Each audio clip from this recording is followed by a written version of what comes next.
The way station. Prologue. Edmund descended the steep wooden steps attached to the exterior of the Eldermoor City Council building. He had nearly reached the cobbled streets below when a sharp crack echoed above. The sound of splintering timber as the city guards broke through the bolted door of his study. Someone had betrayed him. Edmund was a senior foreign diplomat for the Kingdom of Eldermoor and was often stationed abroad. Because of this, his choice of workspace in the building had gone unquestioned. He had deliberately selected an obscure, dimly lit and perpetually damp chamber, tucked high in the roof. Chosen precisely for its proximity to the steps. They had been added to the back of the building after lightning had sparked several rooftop fires over a century ago, and were intended to provide swift access for water carriers during an emergency. From Edmund's workspace, the steps could only be reached by climbing out of his window and inching along a narrow ledge that curved around the corner of the building. It was a hazardous route, and one the city guard was unlikely to be aware of. He stepped off the final step into the quiet alley below, one of countless narrow passageways that crisscrossed the ancient heart of Eldermoor City. Though it was daytime, little sunlight reached these alleys as the towering buildings above cast long, oppressive shadows. The result was a disorienting maze of winding paths, hidden nooks, and dead ends. A dusky labyrinth that Edmund had long since committed to memory. He had made a point of exploring every path, visiting every tavern, and charting every hidden corner. Quite literally, in fact. He had commissioned a map of the city that was almost certainly more detailed than the council's own. Edmund was a notably tall man, his well-tailored regalia hinting at his station. A neatly groomed beard framed his sharp jawline, and his intelligent eyes were set beneath dark brows that lent him an air of quiet authority. Yet, despite his composed appearance, his mind churned with urgency as he strode through the streets as fast as he dared, careful not to draw unwanted attention. He shouldn't have to run. He was a good man, and uncovering conspiracies against the crown was part of his duty. But it had always been a dangerous one. Eldermoor, fortunately, was famed for its illustrious history of justice and fairness, a beacon of integrity in an age when other kingdoms fell to greed and corruption. The people of Eldermoor took pride in their well-ordered society, where laws were upheld and enforced without prejudice. A kingdom without a king, Eldermoor was governed instead by 5 princes, each ensuring that no single ruler wielded unchecked power. This delicate balance was carefully protected within the council chambers, where debates over morality and truth were fiercely contested. Yet, like any system, it was only a matter of time before someone sought to exploit or undermine it. That someone, in this case, was Duke Argyris of Argyris.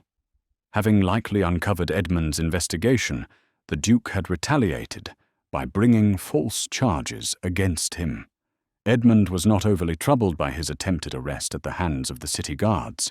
He was confident that once the council reviewed the evidence he had gathered, they would be compelled to act against Duke Argyris and reinstate him as a leading diplomat.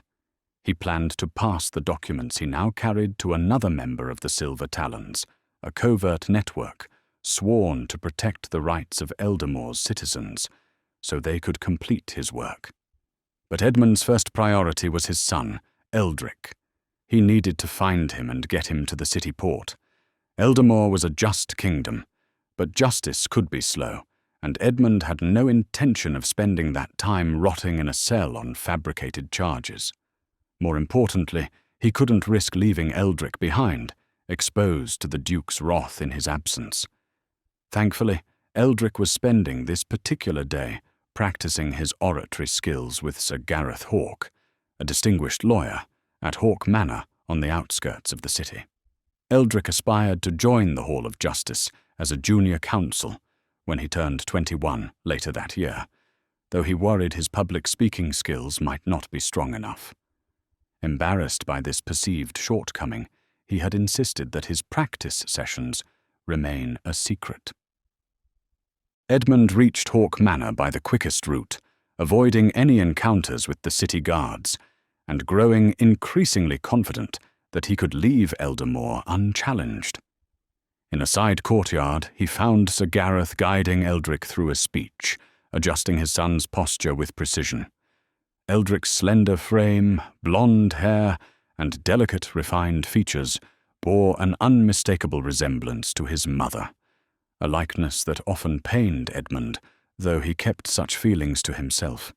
He hoped that in time his son might grow into a more authoritative presence, particularly before entering the chambers. Beside him stood Sir Gareth Hawke, broad-shouldered and commanding, a famed lawyer who exuded strength, wisdom, and gravitas. Edmund greeted Sir Gareth and his son, quickly explaining that he and Eldric needed to sail for Sindara at nightfall. "I'm afraid that doesn't look likely, old friend," Sir Gareth said, his voice weighted with regret. Edmund turned to see several city guardsmen sweep into the manor grounds. The sheer number of soldiers was alarming, and he couldn't help but wonder what exactly the Duke had accused him of. One thing was certain: it was Lady Margaret who had betrayed him. She was the only one who knew Eldric would be here today. It was a bitter realization, not just for the betrayal itself, but for the harsh truth that an enemy could corrupt someone of her standing in Eldermoor. The guardsmen fanned out across the manor grounds, forcing Edmund to change his plans. "Eldric, take this satchel," Edmund said, handing over his sleek leather bag. "It contains 7 letters. You must deliver them to a small outpost in Arramoor. The details are inside. The responses should be more than enough to secure my release and initiate proceedings against Duke Argyris." "Proceedings?" Eldric repeated, his expression one of utter confusion. "If this is the Duke's doing, he may try to have your father extradited to Arramoor," Sir Gareth added. "It's an act I can delay for up to 10 days. So please ensure you have returned before that time comes to pass, just to be safe." Eldermoor was bordered by several smaller vassal kingdoms, the most powerful of which was the military-focused Arramoor. Technically larger than Eldermoor, if one included the vast forests of the Wylds that lay to its north, Arramoor was ruled by a duke with a ruthless, militant mindset. Unlike Eldermoor, Arramoor had no ethical commitment to justice, and extradition there, though rare, could easily mean death. 2 of the city guards approached the side courtyard. "Whatever I am accused of will undoubtedly be false, but the council will take any accusation seriously," Edmund explained to his son. "They will likely want to question you as part of their investigation, so travel in disguise if you can to avoid delay. Perhaps as a mail rider, since you will be delivering letters on behalf of the crown." Sir Gareth approached the large statue of Astrea, the goddess of wisdom and truth, that occupied the center of the courtyard. He slid open a concealed door at the base of the statue and gestured for Eldric to hide inside. "In here," he ordered. Eldric glanced at Edmund, who nodded in agreement, and watched as his son climbed into the small, hidden compartment. The poor boy was clearly at a loss for words as Gareth slid the door shut, sealing him inside. "Edmund Thane?" an official voice called as the 2 members of the city guard stepped into the courtyard. "I am Edmund Thane," Edmund replied, his tone light, almost amused. "You are under arrest for crimes against the crown." "Please come with me, sir," the guard stated, his expression unreadable. "I will be representing the accused in the chamber," Sir Gareth interjected. "Please state the charges plainly." "Prince Valen has made amendments to the Judiciary Act," the guard responded. "Charges of treason need not be detailed at the point of arrest." "Treason?" Sir Gareth repeated, his voice thick with disbelief. The second guard gave the first a sharp shove on the shoulder, a gesture that seemed like an admonishment. The first guard, now looking visibly uneasy, stammered, Look, you just have to come with us, sir." Sir Gareth sighed and shook his head. "Well, this is certainly going to be interesting, old friend." "Fear not," said Edmund. "Eldermoor stands firm because it is built upon truth and justice. No falsehood can endure where the light of truth prevails." He turned as though to address the statue of Astrea, the goddess who stood behind him, delicately poised with a scroll in one hand and a lantern in the other. "We must trust in the system. It may bend under the weight of deceit, but it does not break." Eldric whispered to himself from inside the statue. "Justice endures as long as there are those willing to uphold it." The guards were respectful of Edmund, allowing him to walk freely between them as they crossed the carefully tended gardens of Hawk Manor. As they approached the front gates, Edmund's heart skipped a beat. He thought he had caught a glimpse of a figure clad in blackened armor, hovering near the entrance. Surely not. The iron hand held no jurisdiction in Eldermoor. He must have been mistaken. Chapter 1. The Arrival. The way station stood as a silent sentinel at the remote crossroads. Its timbered walls and gnarled wooden beams groaned under the weight of time. In the distance, a cluster of smaller, weather-beaten buildings huddled together, their shutters closed against the crisp chill that had settled in the air. Beyond them lay the Wylds, a vast and ancient forest whose true size remained unknown. Just past its shadowy tree line, a guardian's watchtower loomed, a solitary figure against the fading light of a peaceful late autumn evening. The tranquility was shattered by the sound of Frost's hooves thundering along the beaten path. The sleek and powerful horse bore the marks of a hard ride, his breath billowing in the cold air as he galloped across a moss-covered bridge. Eldric, a young man of 20, sat tall in the saddle. While slim and wiry like most male riders, his smooth features betrayed an upbringing unaccustomed to the trials of the open road. His blonde hair framed a determined expression, with a steely resolve in his blue eyes. Eldric pulled Frost to a stop outside the way station, taking a moment to survey the scene. After a day of listening to Frost's hooves pounding the earth, the sudden silence felt a little unnerving. An enormous willow tree loomed by the inn's entrance. Its twisted branches cast shadows that danced across the dirt road. Above the way station door, a wooden sign swung gently in the breeze, its faded lettering revealing the name. The Wayward Willow. He had finally arrived. Eldric dismounted, tying Frost to a post and patting the horse's neck. "I'll be right back." The way station's heavy wooden doors creaked as he pushed them open to reveal a warm, flickering light within. He was greeted by a spacious tavern that occupied the ground floor, where the faint aroma of roasting meat mingled with the scent of ale and pipe smoke. There were few patrons this time of year, so the wooden tables and chairs scattered throughout the common area were largely empty. The walls were adorned with faded tapestries and hunting trophies, and a large stone hearth dominated one wall. Beside it, a hooded man sat, gently strumming a lute in quiet melancholy, the soothing notes of the instrument blending with the comforting heat of the fire. Two rugged-looking men sat at the bar, drinking and laughing, while the innkeeper lit lanterns to ward off the growing darkness. The shelves behind the innkeeper were lined with an assortment of bottles and flagons, filled with various ales and brews. "Good evening, sir," Eldric called out. The innkeeper was a large, bear-like man, with a kind face, who chuckled in response. "Evening, traveller. We heard you charging along the path from a mile away. What brings you to the Wayward Willow in such haste?" Eldric puffed out his chest and began his well-rehearsed arrival speech. "My name is Eldric Thane, male rider for the crown, and I have ridden For 3 days. He paused as the innkeeper smiled. The men at the bar had also turned their heads, their expressions a mixture of amusement and fascination.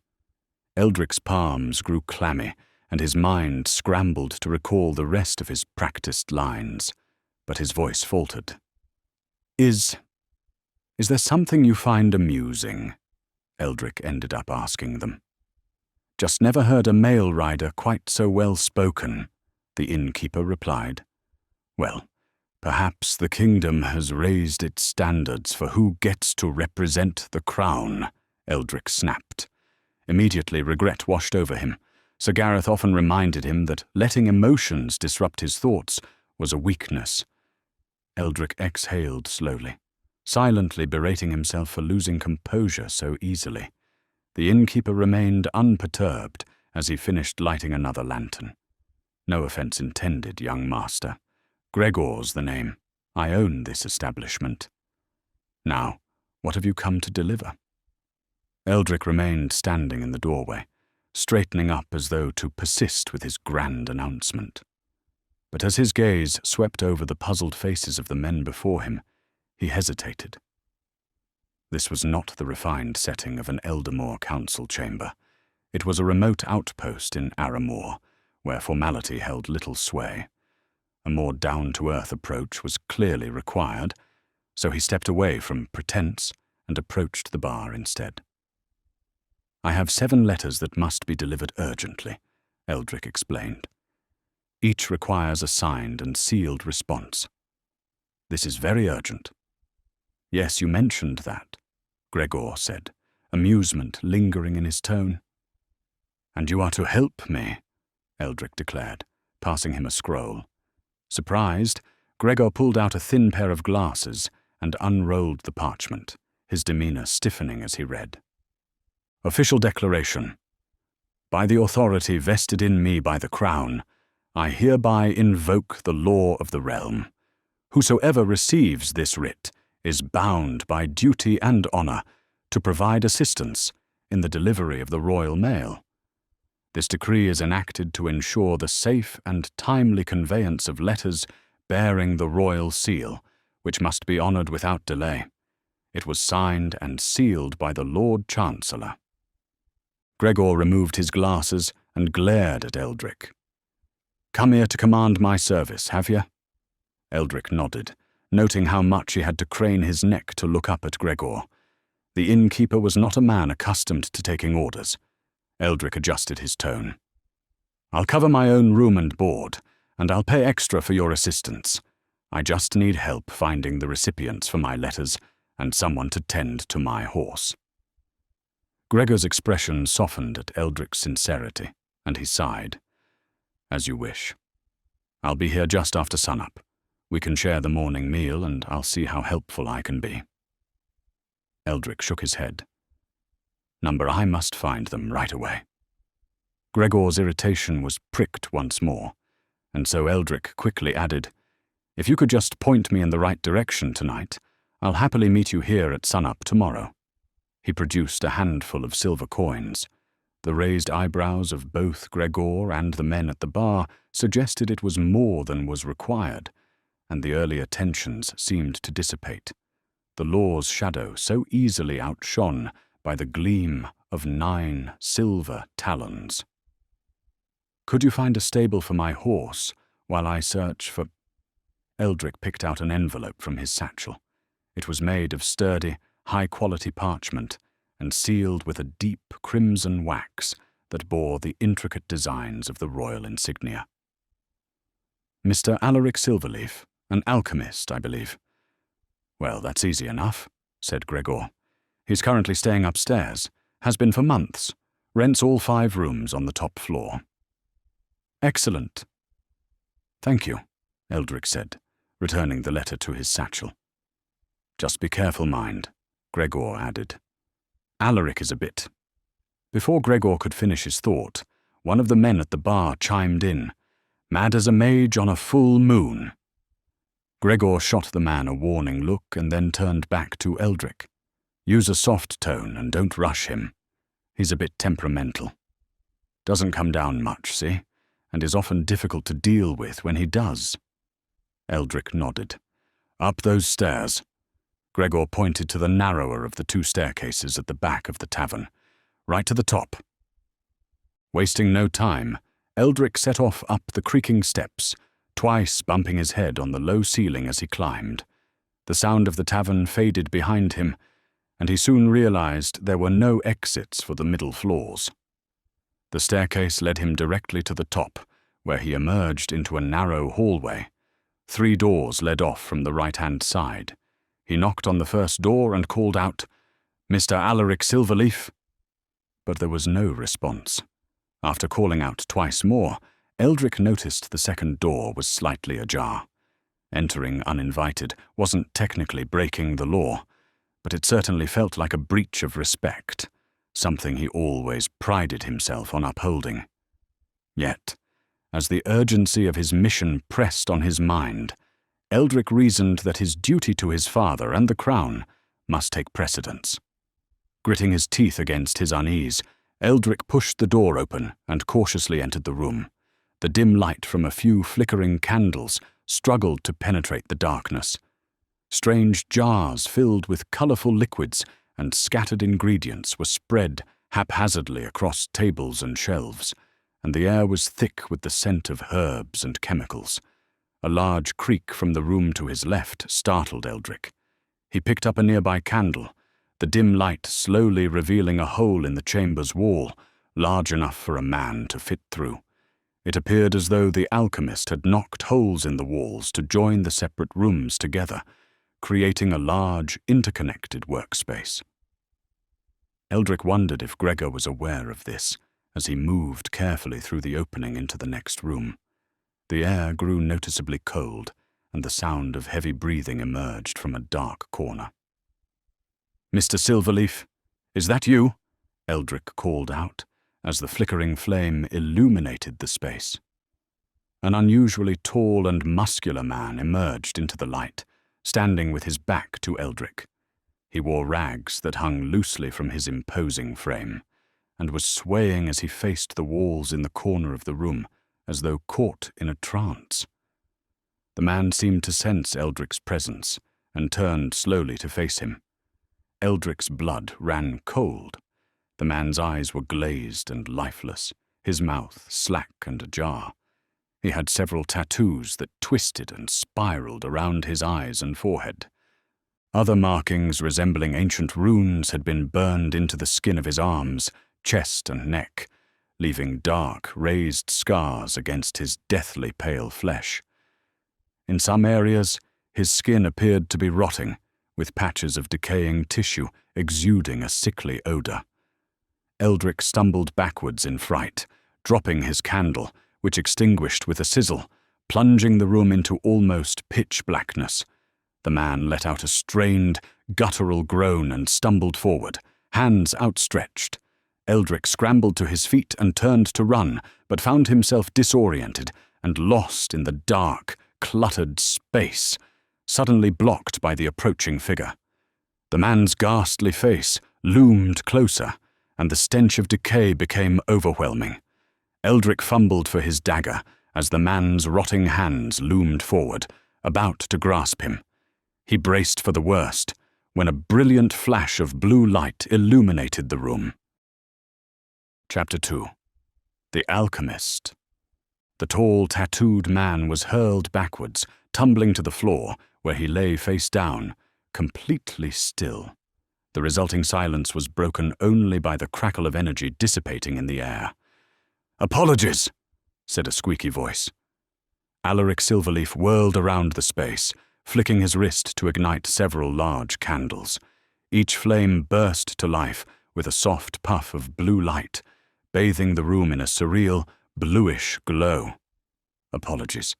Apologies," Alaric continued to mutter, his voice high-pitched and hurried. "Need light, need to see, can't think in the dark, but better for the, you know." He gestured at the now unconscious man. Alaric's piercing green eyes darted nervously about the room. He was in his late 30s, scrawny, with unruly dark hair that was streaked with grey, his once fine robes now frayed and stained. When the last candle was lit, Alaric turned to face Eldric and took note of the young man's bewildered expression. "Oh, you must be shaken, dear boy. Here, drink this," Alaric said, extending a hand that held a small vial of blue liquid. Eldric took the vial and inspected it. "A remedy?" No, just a kick, dear boy.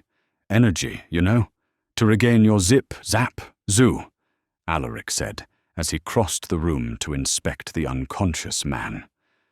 "Thank you," said Eldric, pocketing the vial when Alaric looked away. "What's wrong with him?" Alaric checked the man's pulse and began scribbling notes in a small book.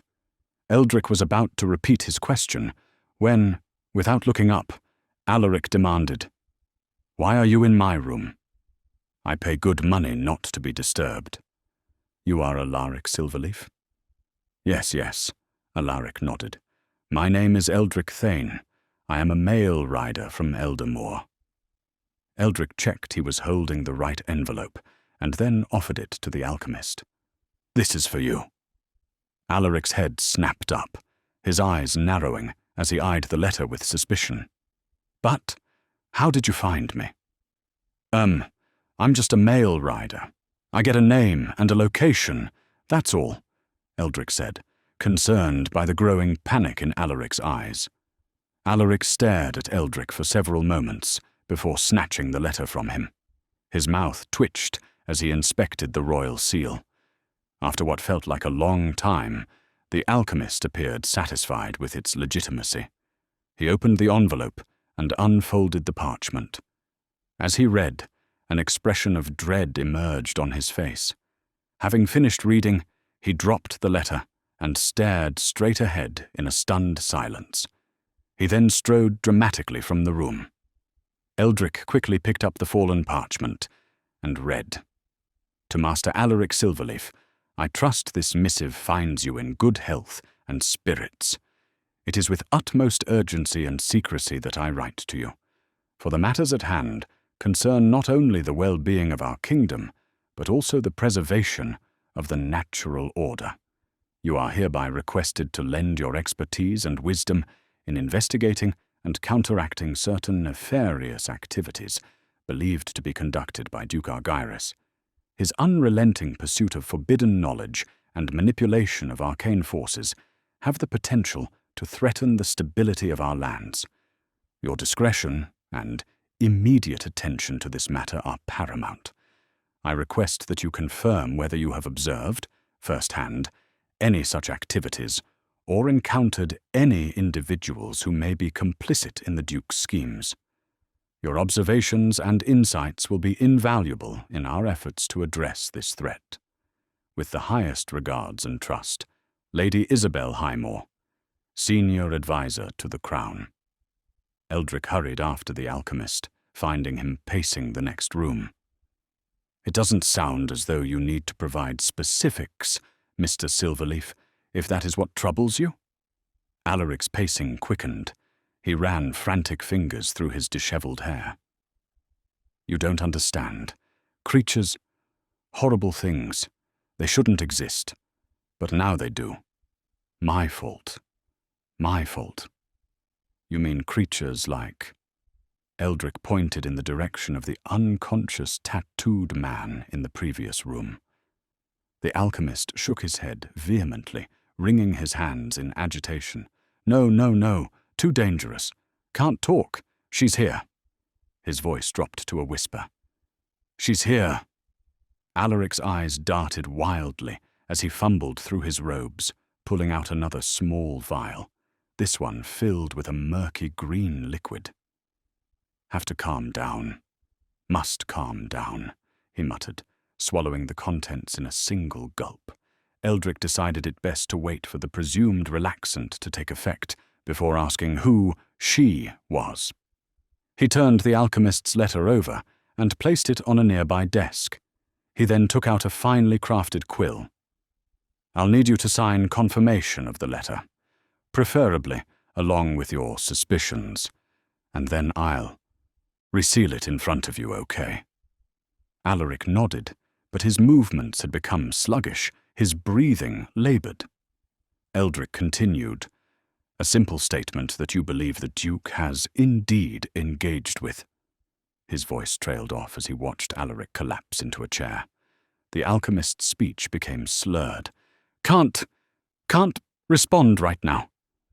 Too much." His eyes fluttered closed. Eldric prodded the man, but he was entirely unconscious. He sighed, taking a moment to examine the alchemist's workspace.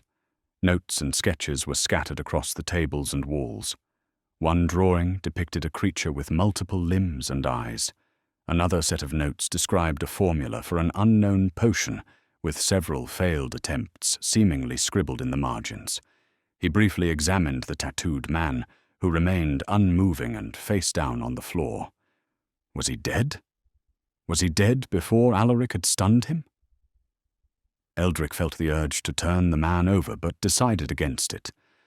Among the clutter, he spotted the short staff Alaric had used to render the tattooed man unconscious. Curious, he picked it up, feeling its weight and balance. The staff was roughly the length of Eldric's forearm, with a handle at one end wrapped in worn leather for a secure grip. At the other end, a polished crystal orb pulsed with a faint blue glow. Eldric pointed the staff into the open room and pressed a notch on its handle. A bright blue bolt erupted, illuminating the room with a flash as it shattered glass jars and scattered papers. Eldric winced at the mess, but reasoned it was better to borrow the staff now than face others like the tattooed man without it. Realizing Alaric was not about to awaken any time soon, Eldric scribbled a quick note and placed it on a small table beside the sleeping man. "I have borrowed your staff. I will return with it shortly. I have left 5 crowns as a deposit." Eldric counted 5 gold coins and left them to hold the note in place. He then exited the room and descended the stairs, reaching the bottom to find the Wayward Willow's common area unexpectedly empty. He had hoped Gregor would still be around to provide further assistance, but the downstairs tavern was now deserted, the few patrons who had occupied it earlier having departed. Eldric crossed the tavern floor, considering the creatures Alaric had spoken of. Was this proof that Duke Argyris was plotting something using the dark arts of alchemy? Eldric stopped in his tracks. He could hear something, a faint sniffling. Or was it crying? It sounded as though a girl was weeping somewhere in the distance. No, somewhere close by. Eldric turned slowly, trying to pinpoint the source of the crying, but it seemed to be coming from everywhere and nowhere all at once. Then, just as suddenly as it had started, the crying ceased, and Eldric found himself instinctively removing Alaric's staff from his belt and gripping the handle. It had taken him 3 days of hard riding to reach the Wayward Willow. Eldric had assumed the ride would be the challenging part, the letters would be straightforward. But now that he had arrived, he felt remarkably unprepared. Each of the 7 recipients was supposed to be within the vicinity of the way station. But what if they weren't? How long could he stay before he ran out of time and had to return to Eldermoor? 2 nights at most? Thoughts of riding brought his mind back to Frost. He exited the Wayward Willow, but there was no sign of his horse, and Eldric hoped this meant Gregor had found him a stable. He glanced further along the dirt road toward a group of smaller buildings. If he could deliver just 1 letter this evening and acquire a proper response, that would be something. The twilight was fading fast, as Eldric set off in search of anyone who could point him toward the remaining recipients. He had covered about half the distance between the way station and the other buildings when he came upon a horrifying sight at a bend in the road. At first, Eldric thought it was a large wolf feasting on a carcass by the roadside, and his heart skipped a beat. Was it a dead horse? Could it be Frost? But as he edged closer, he could see the carcass was a deer, but also that the wolf was something far larger and more unnatural. The creature glanced up at Eldric but continued to tear into its meal. Its fur was matted with blood, and its long, muscular limbs ended in sharp, clawed hands that dug into the carcass with terrifying ease. It had the fur and claws of a wolf, but its face was a grotesque fusion of a wolf and a bull. The beast's eyes were bloodshot and swollen, and they glared with a savage intensity. Jagged horns jutted from its forehead, and its snout, contorted in a perpetual snarl, revealed rows of sharp teeth. Eldric slowly backed away, every instinct screaming at him to flee. As he did, the creature rose onto 2 legs, standing comfortably like a human, only far larger. Its muscular chest heaved as it snarled, reminding Eldric of a demon from the stories his nursemaid would read him as a child. The creature set off toward Eldric with a determined yet unhurried gait, and panic surged through Eldric's veins. Without thinking, he turned and sprinted back toward the way station, his male rider's cloak billowing behind him. His breath came in ragged gasps as he tried to avoid tripping on the uneven ground. Eldric reached the entrance of the Wayward Willow and looked back, only to see the creature still advancing down the center of the road, steady and unperturbed.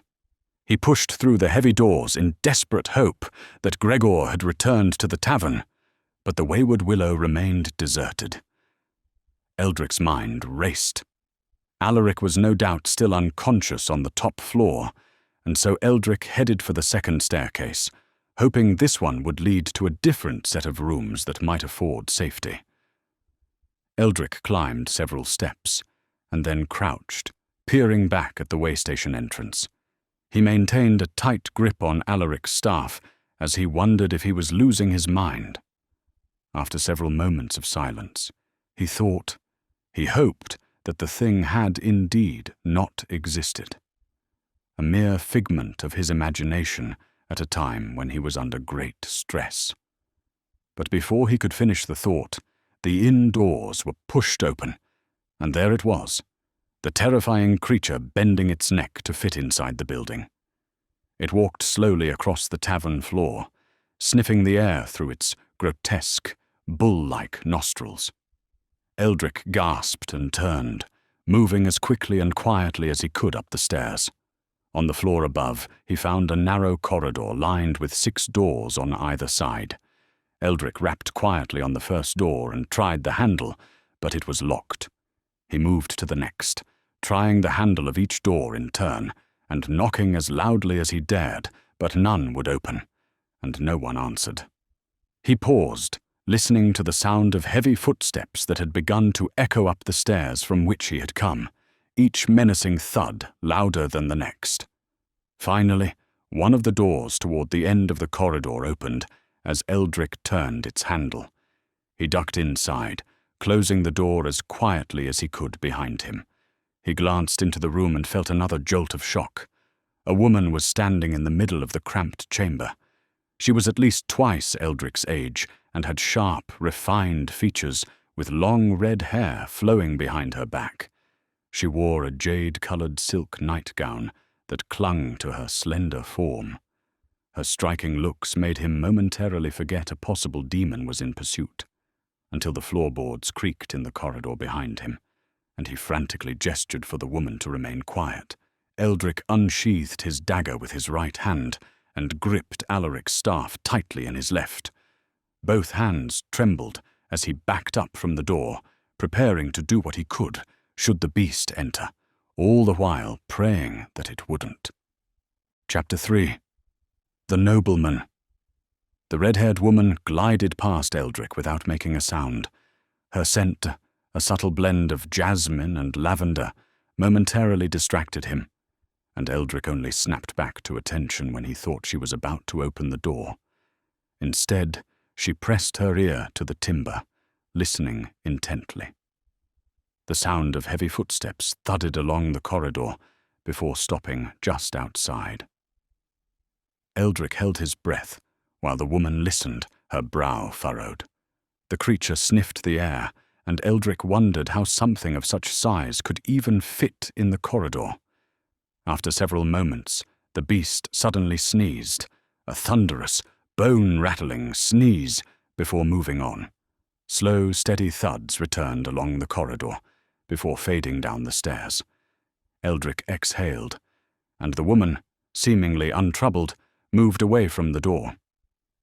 "I wish I had the words to describe what was just outside, my lady," said Eldric, wiping his brow. "A large creature. Monstrous, in fact." "Beastlings from the wilds rarely venture this far," the woman replied, her voice imbued with an unmistakable air of aristocratic authority. "You wear the attire of a male rider, yet speak like a noble," she continued, her tone sharp and incisive. "So which one are you?" "Can I not be both?" Eldric retorted, immediately regretting his tone. The woman studied him for a moment before speaking. "I suppose," she said with a nonchalant air. "I promise I will leave as soon as that thing has gone," Eldric said, suddenly worried that she might ask him to check. "What are you delivering?" the woman demanded. "Letters," Eldric replied. He hesitated as an idea struck him. "By chance, do you recognize any of these names?" Eldric pulled the remaining 6 envelopes from his satchel and offered them to her. The woman took the letters and studied the name of each addressee in turn. "Yes, I know most of them," she said as a matter of fact. Eldric almost cried out in joy. "Oh, my lady, that is excellent news." She held up the letter addressed to Lord Cedric Hawthorne. "This, for example, is my husband."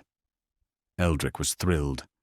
"My lady, I am blessed to be in your presence. Please tell me he's close by." "We own a small emporium in the square," she informed him. "He's there right now. I can take you if you like." Eldric found the woman difficult to read. Her tone suggested impatience, but her eyes were kind. "I would like that very much, my lady. But strange things are happening tonight. I'm not certain of our safety." "Then wait until morning," she replied, as though the answer were obvious. Eldric was apprehensive of the increasingly foul place he had found himself. First, the decaying flesh of the man in Alaric's room, and then the ravenous beast outside. But his time at the Wayward Willow was limited. Regardless of the risk, he simply had to push on. "If you would take me now, I would be most grateful." "Of course. Wait here while I dress," she instructed him. "My name is Arabella Hawthorne." "Eldric Thane, my lady." Lady Arabella paused as though contemplating his name, and Eldric realized he had been using his real name since his arrival.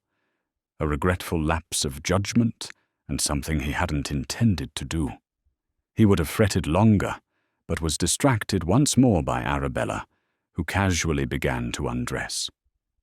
Eldric's heart skipped a beat, and his cheeks reddened. He turned to face the nearest wall, performing a fine impersonation of the tattooed man he had discovered in Alaric's quarters, swaying awkwardly in place. He was thankful she was able to change quickly into a tailored riding outfit, releasing him from his stance. They exited her room quietly and descended into the common area. There was no sign of the creature, and soon enough they were on the road, heading in the direction Eldric had travelled earlier. "You should take this," Eldric said, offering Arabella the staff. "Just point and press this notch," he demonstrated, by sending a powerful blast of blue light crackling into the air. "Fascinating," she said, accepting the staff and inspecting it. Eldric held his dagger at the ready as they walked, trying not to reveal the surge of panic he felt every time a shadow moved. They passed the deer carcass, now stripped of all its meat, and Arabella commented that the beastling could not have killed it, as the deer had died of natural causes earlier that day. They reached the makeshift town square without incident. It was an eclectic mix of structures that surrounded an old well and served as a base camp for individuals and groups seeking to mount treks into the wilds. A vast forest that spanned the valleys and rugged terrains of the northern marches. Each building advertised its own specialization, from provisioning supplies and guided tours to selling rare artifacts discovered in the wilderness. Eldric imagined how, during the summer season, the square would be a hive of activity, as adventurers prepared for their expeditions and shared tales of the wilds. But now, with the oncoming winter, it was entirely deserted. He could spot only a handful of lanterns lit within the buildings, and he fretted this would reduce the likelihood of all his recipients being present. Arabella gestured to a small shop in the corner of the square. The sign outside read, "Hawthorne's Treasures." They entered to find Cedric Hawthorne standing at a bench, inspecting an ornate kettle. He was using an elaborate magnifier to examine the object's craftsmanship. The husband and wife looked like they had been bred specifically to embody the same striking features: tall, slim, high cheekbones, piercing eyes, and an air of refined elegance. If Eldric hadn't known he was Arabella's husband, he would have thought Cedric was her brother. Cedric looked up and rolled his eyes at the sight of them. He set both the kettle and his magnifier down with a sigh. "What is it now?" he asked Arabella, his eyes scanning Eldric with a measuring look. "A mail rider brings urgent deliveries," Arabella replied, waving a hand toward Eldric. "He requires a signature and a response." "For Lord Cedric Hawthorne," Eldric said, formally handing Cedric the envelope addressed to him. Cedric took the envelope and used a knife to slice it open, all the while watching Eldric with a raised eyebrow. He then read the letter. "Well?" Arabella asked. "It's from Chumsey. He wants to know if we still have the Lamentite gem in our possession, and whether the Duke has tried to purchase it." Arabella pondered the message. "Curious. Chumsey wants me to return to Eldermoor with it, and is willing to pay a damn sight more than I sold it for." He turned to Eldric. "Who gave you this letter?" "The postmaster in Eldermoor, all at the same time," he said, indicating the other letters in his satchel. Eldric hated lying, but he had to commit to the role. "One is for Quinlan," Arabella added. This is all very odd," Cedric muttered. "Chumsey is odd," said Arabella. "But what could be so special about the Lamentite?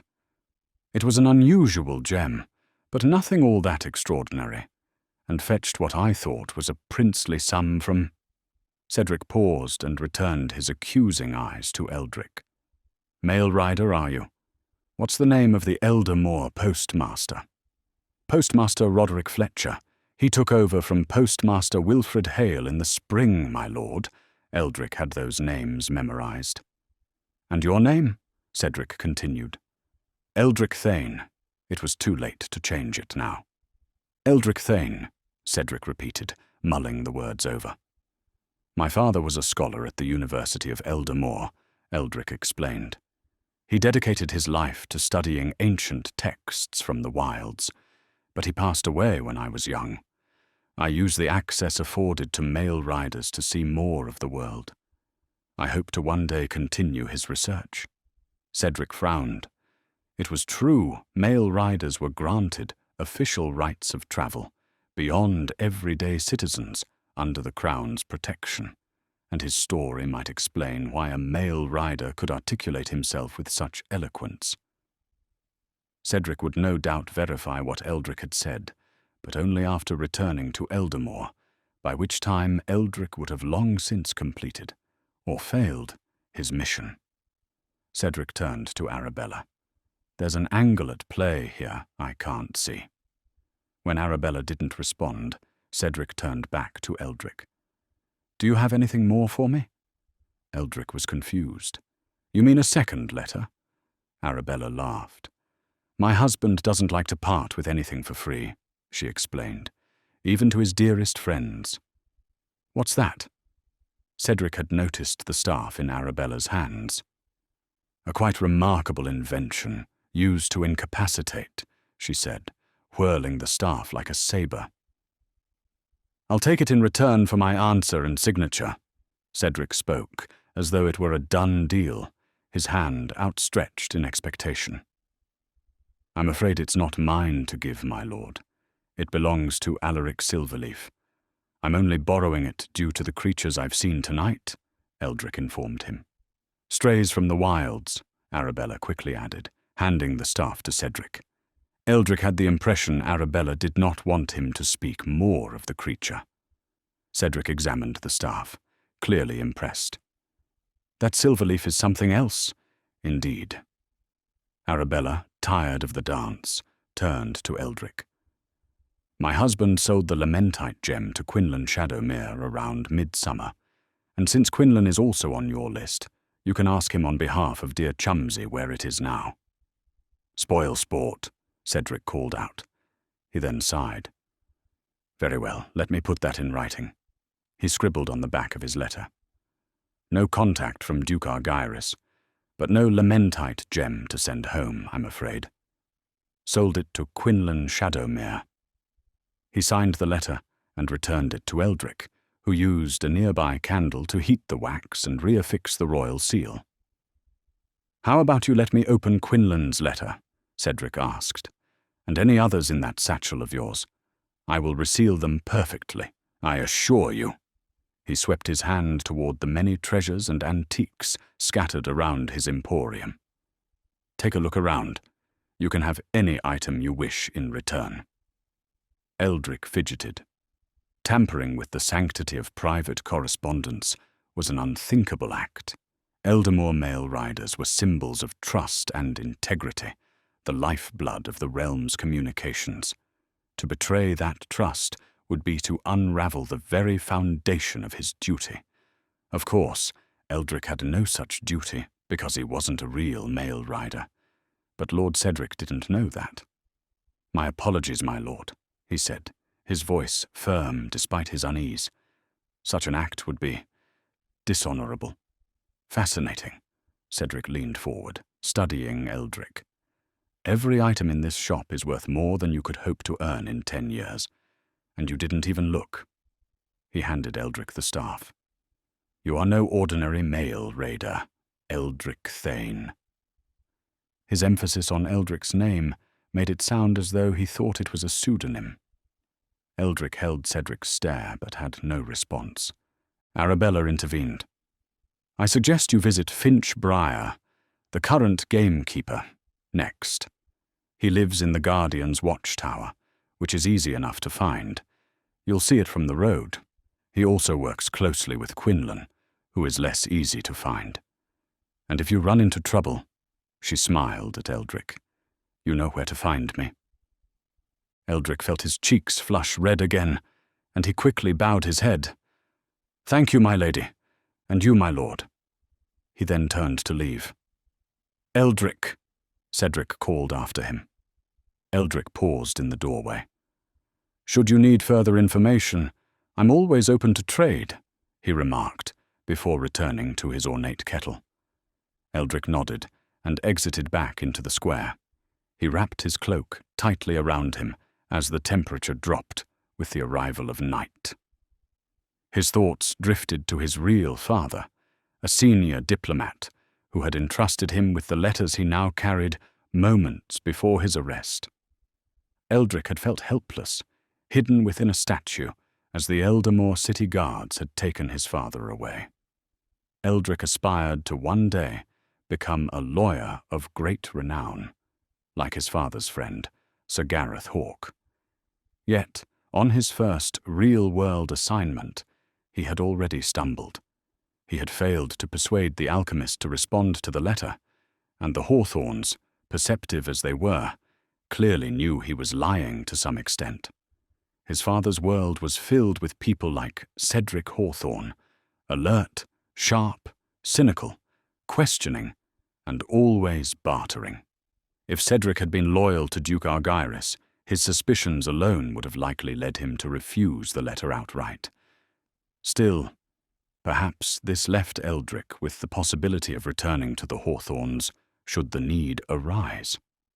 He reached the road again and spotted the Guardian's watchtower in the distance, its silhouette stark against the moonlit sky. It was part of a now mostly derelict chain of stone towers that once marked an ancient border between the Wylds and Eldermoor.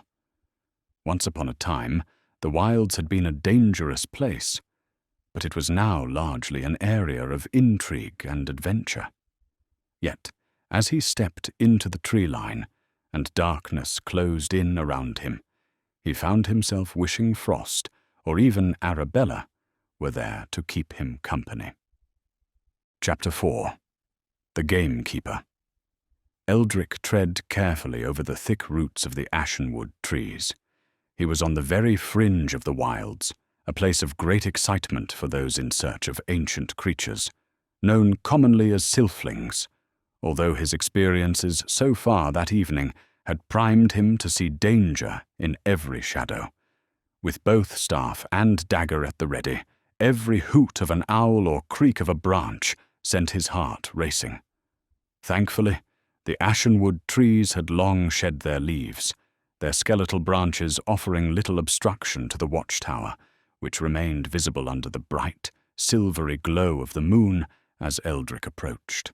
Movement ahead caused Eldric to instinctively activate the staff, and a blast of blue light illuminated the surrounding forest. An enormous deer stood majestically in a clearing ahead, its antlers adorned with strange, bioluminescent white lights.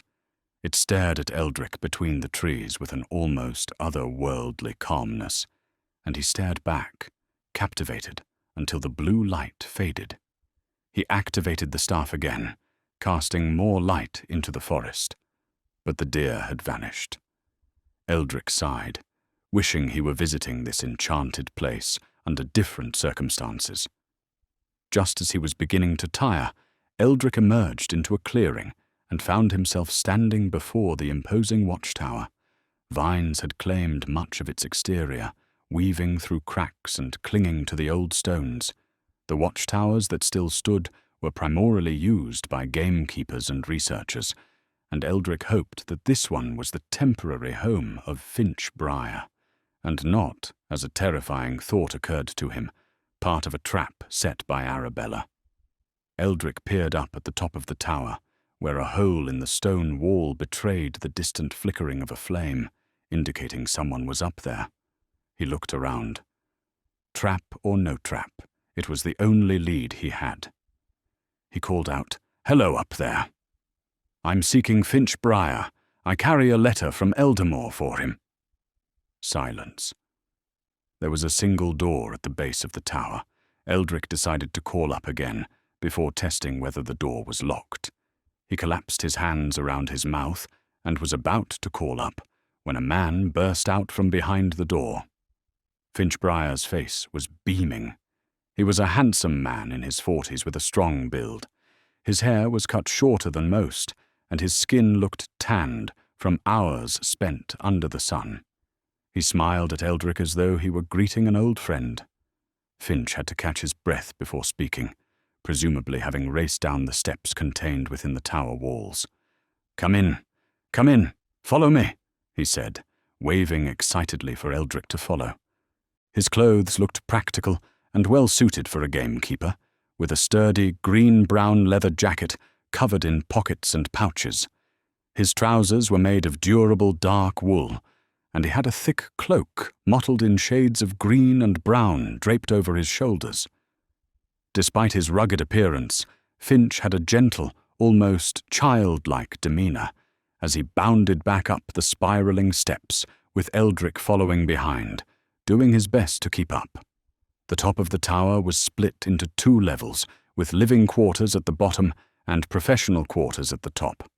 The living quarters were surprisingly cozy, featuring a small hearth that crackled with a warm fire. It would undoubtedly have been warmer had there not been several significant gaps in the stone walls. Finch offered Eldric an impressive array of drinks and snacks, including herb-stuffed flatbreads, wild berries, crystallized fruit slices, and a mushroom brew that was accompanied by sylphling honey, made from the nectar of rare flowers found deep in the wilds. Eldric realized how hungry he was, and gratefully accepted all that was offered to him. Finch gathered Eldric's chosen provisions and moved them to the upper level. This area was organized with meticulous care and filled with animal feed, traps, and tools of the gamekeeper's trade. A workbench was covered in glass vials of herbal extracts, ointments, and salves, while a set of nets and snares stood against one wall. A small creature in a cage caught Eldric's eye. It was a lumifold, a cross between a squirrel and a fox that Finch was nursing back to health. It had soft, russet fur that shimmered faintly with an inner light. The gamekeeper wanted to show Eldric the view from the parapet, where the vast forests stretched to the horizon. It was a breathtaking sight, although Eldric noticed grey clouds gathering to the west, their ragged edges etched in silvery moonlight. Finch's words painted an elaborate picture of the Wylds, and under different circumstances, listening to the gamekeeper's wealth of knowledge would have been a privilege, but now it served only to delay the task at hand. "Mr. Finch, I still haven't given you your letter," Eldric interjected, before Finch could start what would likely have become a lengthy description of the glimmering glade, a section of the Wylds known for its bioluminescent flowers. "Of course, your whole reason for dropping by." They sat on one of the stone ledges built into the top of the tower. "But first, tell me, how did a male rider from Eldermoor end up with one of Quinlan's runic staffs?" he asked, pointing to the staff taken from Alaric's room, now tucked into Eldric's belt. Unlike the Hawthorns, Finch's questions weren't designed to trip Eldric up. They carried a genuine interest. As Eldric recounted what had happened at the Wayward Willow and the beast he had encountered on the roadside, Finch's face tightened, and a flicker of pain crossed his features. Eldric was careful to gloss over the contents of Alaric's letter. The gamekeeper groaned. "My apologies, lad. We knew it would be a mess, but the Duke wanted 'em bigger and meaner." He rubbed his temple, staring at the floor. Once Eldric realized Finch did not mean to continue, he asked the gamekeeper, "You mean, he wants bigger monsters? To be used in battle?" Finch looked appalled. "Battle? As in war?" "Heavens no. Nothing like that. At least not to my knowledge. No, this was for the hunt. He wants the bounties to be harder to collect." Finch could only be referring to one event, the Carnival of the Hunt, a famous festival that took place each year in the remote valleys of Eldermoor at the end of winter.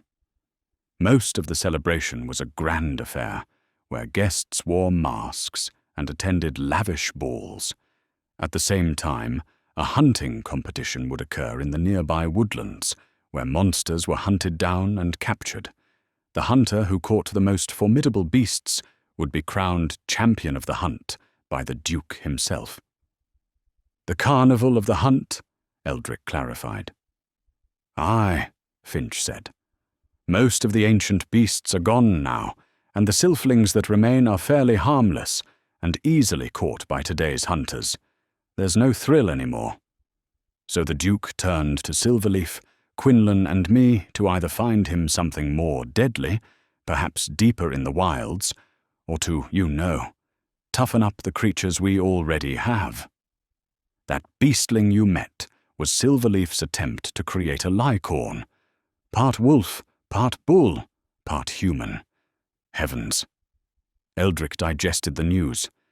Even if the Duke's goal was to breed creatures for war, he was doing so under the pretense of improving his hunting competition. Engagement in such dangerous research was immoral, but could not guarantee a full investigation by the princes. He handed Finch the envelope addressed to him, hoping it might contain more damning evidence. Finch opened the envelope and unfolded the parchment. "It's from my old mentor," he said, as he began to read. The gamekeeper grew increasingly uncomfortable while raindrops began to tap lightly against the wooden roof above them, a structure of sturdy beams designed to shield sentries from the elements. Finch finished reading, stood and paced the floor. Heavens. He set the letter aside, picked up some animal feed, and began pressing it through the cage to feed the lumifold. Eldric subtly rotated the letter so he could read it. Dear Finch, I hope this letter finds you well. It has been some time since we last corresponded, and I must admit that your presence at the university is sorely missed. However, I write to you today with a matter of grave concern. Word has reached me of activities in the Wylds concerning the treatment of sylphlings. It is said that they are being subjected to conditions that may be considered unethical, and that their well-being is at risk. As your former mentor and professor, I am compelled to inquire about these allegations. Remember, you swore to protect all living things, a vow that binds us to the highest standards of integrity and compassion. Please write back to me with any details you may have. May the winds guide your path and the stars light your way. Yours sincerely, Professor Aldrich Thorne, Senior Warden of Eldermoor University. He wants me to report what Silverleaf and Quinlan have been up to, Finch said, his back still to Eldric as he fed the hungry lumifold. But it's not so easy. Why? Eldric asked, trying not to sound overly invested. Most of what we've mapped of the Wylds is on Duke Argyris's lands, and he takes good care of the place. It's what makes Arrowmoor famous. Finch turned to Eldric. He doesn't tolerate poaching, and pays for people like me to look after the animals and the plants and what not. In return, he hosts that stupid carnival each year. I'm the head gamekeeper for the hunt, you see, so I look after the creatures he uses. Professor Thorne would be ashamed of me if he found out I worked there, let alone helped Quinlan and Silverleaf with their experiments. If enough people report him, maybe the Duke will be removed from power, and someone new might end the hunt altogether, Eldric suggested. Finch smiled. A nice thought, lad, he said, as though it were a fanciful dream. The gamekeeper sat in deep contemplation. The sound of the rain grew thicker around them, drumming steadily on the planks above. The scent of damp wood began to mingle with the cool, rain-soaked air. When Finch spoke again, it was more to himself than to Eldric. If I report the Duke, at the very least, I'll be kicked out of Arrowmoor, and who knows what kind of person he'd pick as my replacement. At worst, he'll set the iron hand on me. Eldric nodded, doing his best to hide his frustration. The Iron Hand were the Duke's enforcers, and not to be crossed. Look, Finch continued, if Quinlan has lost a Lycorn, I'll be called upon to help track it down in the morning. I'll wait until then. Might speak to Quinlan and Silverleaf before I decide on my reply. If that's okay with you? Of course, Eldric said, deflated, but without any other option. If you like, you can rest here tonight, Finch said, the smile returning to his face. No sense heading out in this weather, especially with a Lycorn on the loose. Eldric thanked him for the offer and accepted, deciding that it probably was safer to stay the night. Finch wasted no time producing more intriguing delicacies, all of which were expertly foraged from the Wylds. As the storm rumbled softly in the distance, Finch resumed his vivid tales of the glimmering glade. Eldric listened intently, but the gentle rhythm of the rain on the wooden roof began to work its magic. His eyelids grew heavy as storyteller's voice faded into the steady murmur of the storm, and before he knew it, sleep claimed him. Eldric awoke to the sound of shouting. "Over here!" The voice sounded like Finch, but it was coming from somewhere down below.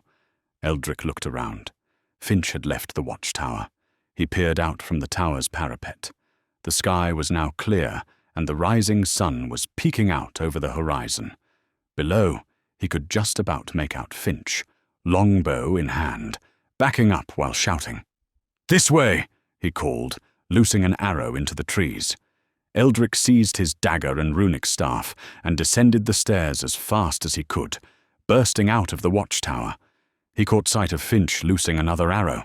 Eldric's gaze followed Finch's aim, turning in time to see the Lycorn, that grotesque fusion of man, wolf, and bull, stride into the clearing. Several arrows jutted from its torso, yet the creature moved with unsettling purpose, its glowing red eyes fixed unwaveringly on Finch. "It was eating the ethercrest eggs," Finch shouted, pointing behind Eldric. Eldric turned to see a large nest built into the side of a nearby tree, while a second lay in tatters on the ground. The broken eggs suggested the chicks had been eaten. "They might be the last of their kind. We can't let the beast have them," Finch shouted, loosing another arrow into the Lycorn's side. The creature flinched but maintained its advance toward the Gamekeeper. Finch dashed to a new position, shouting, "I have sleep shade," as he pulled a dart from his belt. "But it won't pierce that thing's skin from a distance. I'll have to get in close." He mimed a stabbing motion with his hand, "but the damned thing won't go down." His hands moved quickly as he nocked another arrow, though his quiver was nearly empty. Eldric sheathed his dagger and moved carefully around behind the Lycorn, preparing to use his runic staff to stun the beast. Finch understood. "Careful, lad," he called, matching his own backward steps to the Lycorn's forward march. He fired another arrow into its chest, keeping the creature's attention focused on him. Eldric edged nearer behind the Lycorn. The closer he got, the more enormous the creature became, but it maintained its predictable, monotonous stride toward Finch, allowing Eldric to match its movements and get close behind. He aimed his staff at the base of the creature's spine and pressed the button on the handle. The staff released its shock with a crackle of blue light, but the power was notably diminished. The beast staggered, dazed by the blast, but still on its feet.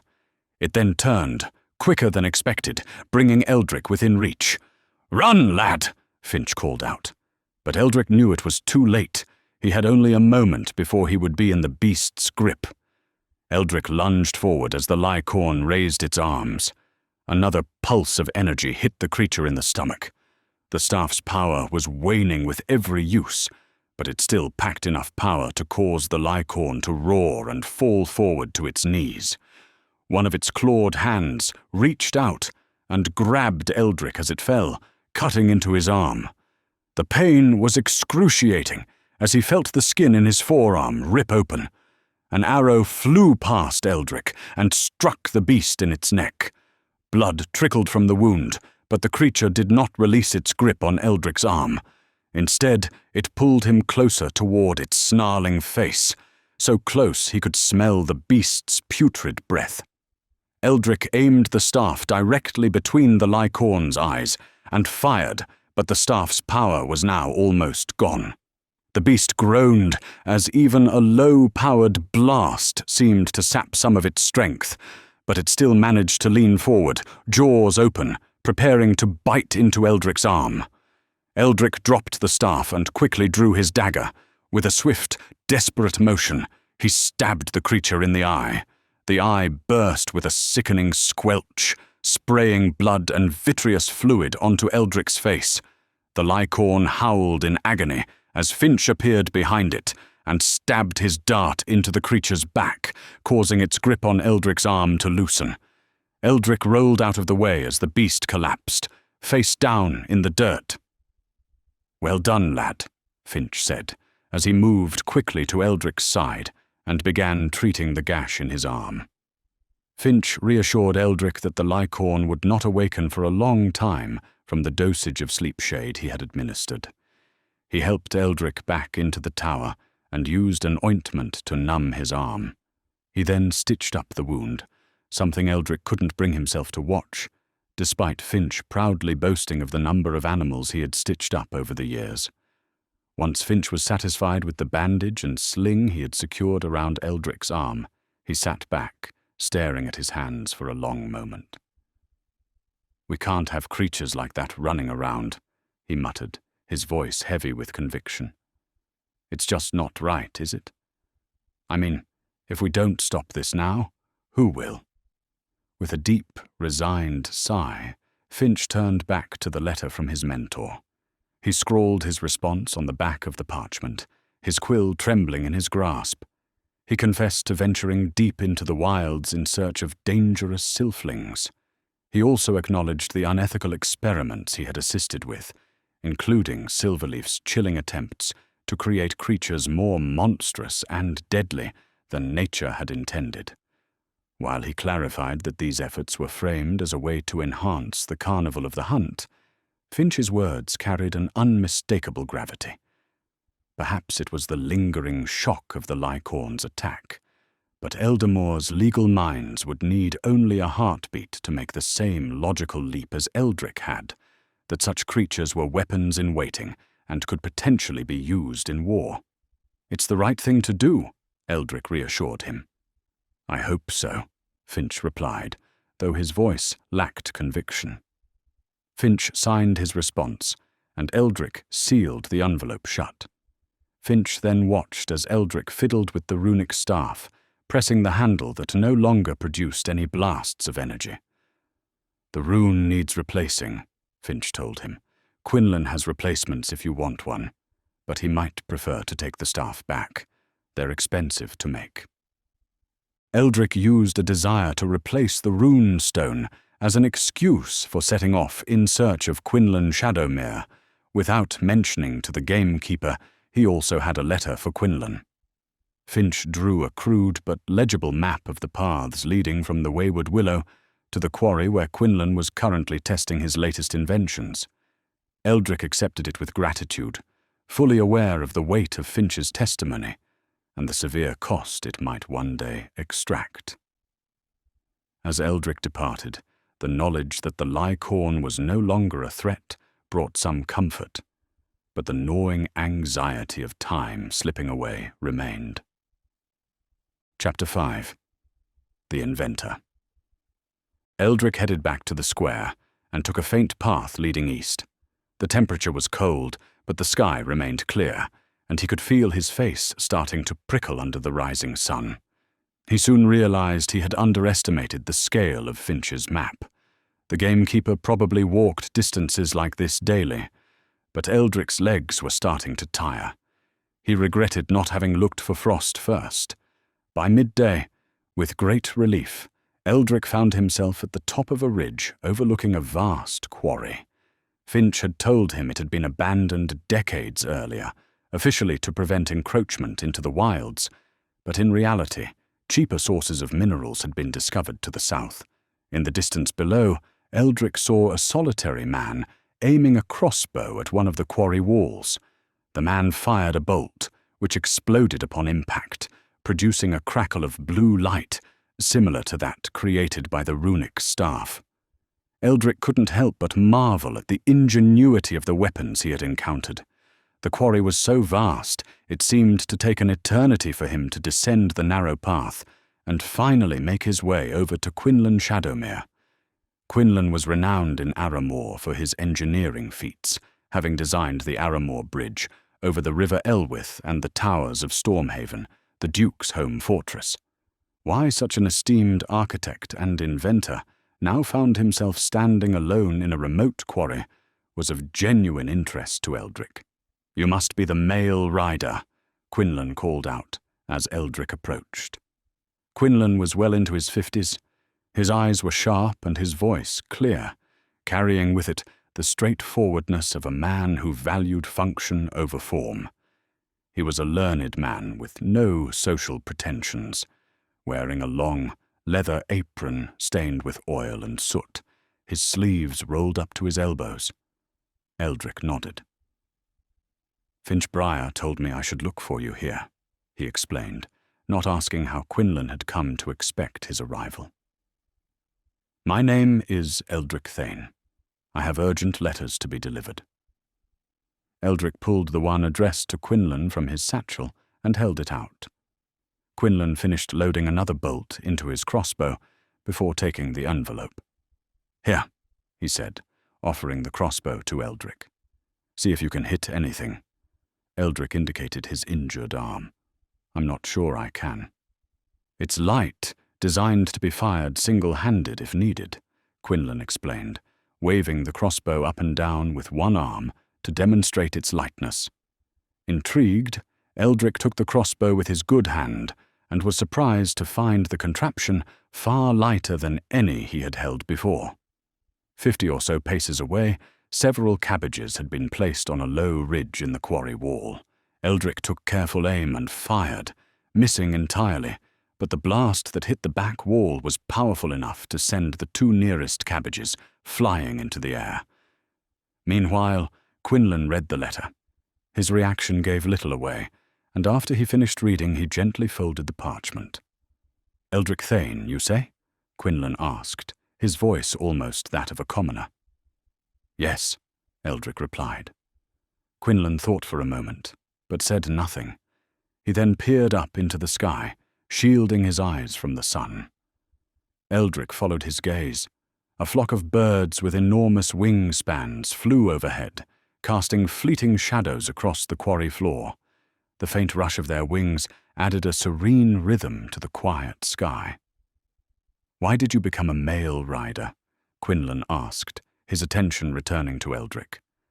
Eldric thought for a moment, wishing to minimize his lies. "Out of necessity," he answered. Quinlan said nothing as he took the crossbow back from Eldric and examined the trigger. Eldric remembered the runic staff and pulled it from his belt. "May I ask, did you create this?" Quinlan looked up. "Aye," he said. "It may have saved my life twice," Eldric said, offering the staff to Quinlan, who took it with a delicate touch. Quinlan pressed a mechanism in the staff's handle. A small compartment flipped open to reveal a glowing blue rune stone inside. "It will recharge on its own," he explained. "But if you keep a spare, you can exchange them when needed." He pulled a second blue rune stone from his pocket. This one glowed brighter than the first, and he inserted it into the staff's handle. He then returned both the staff and the depleted rune stone to Eldric. "Keep it," he said. Surprised, Eldric accepted the gift. "Thank you." There was another lull in their conversation, as neither man spoke. Eldric was about to ask if Quinlan planned to respond to the letter he had received when the Inventor asked him, "Have you ever felt like you were born at the wrong time?" An air of wistful contemplation shadowed his demeanor. Eldric found himself caught between the need to maintain his pretense as a male rider and his desire to speak freely. He watched Quinlan turn his attention to the crossbow and reload it, the mechanism clicking softly in the quiet air. Eldric remembered his father telling him that intuition is the 6th sense and can see the unseen. Eldric's intuition was urging him to trust Quinlan. "I asked a friend of my father a similar question once," Eldric finally said. His answer went something like, "There is no right time to be alive, because the whole point is life." He paused. "I'm not sure what he meant." Quinlan took an interest. "And what does your father's friend do, if you don't mind my asking?" "He's a diplomat from the East. My father is a diplomat also, Edmund Thane, from Eldermoor." Quinlan nodded. "Eldermoor," he mused softly. "A land where the rule of law still holds sway. It must feel like a luxury to serve a place where order prevails." There was a trace of longing in his tone. Eldric decided to trust his instincts and lay it all out as succinctly as possible. "My father was arrested several days ago in Eldermoor City for suggesting that Duke Argyris was plotting something. I presume the accusation was related to war, but I'm not certain. He gave me 7 letters to bring to the Wayward Willow. I think that together they are meant to confirm his suspicions and secure his release." Quinlan said nothing at first. His gaze lingered on Eldric, as though weighing the young man's words against some hidden measure. The silence stretched, and Eldric felt the creeping tendrils of doubt coil around his decision to trust him. What if he had made a mistake? Then Quinlan's lips curved into a faint smile though it didn't quite reach his eyes, as though he had made some unspoken decision about Eldric. "And how's it going so far?" he asked. Eldric committed to his decision to trust Quinlan. "Well, I know that Alaric Silverleaf and yourself are using alchemy to breed dangerous sylphlings, to make the Carnival of the Hunt more of a spectacle. But nothing that implicates the Duke as a direct threat to Eldermoor. Oh, and there's interest in a gem you purchased, the Lamentite gem. But I don't know why that's important." "Yes, not quite enough to stir the patient princes," Quinlan said. He then turned and fired the crossbow. It struck one of the cabbages, blasting it apart in a loud crackle of blue light.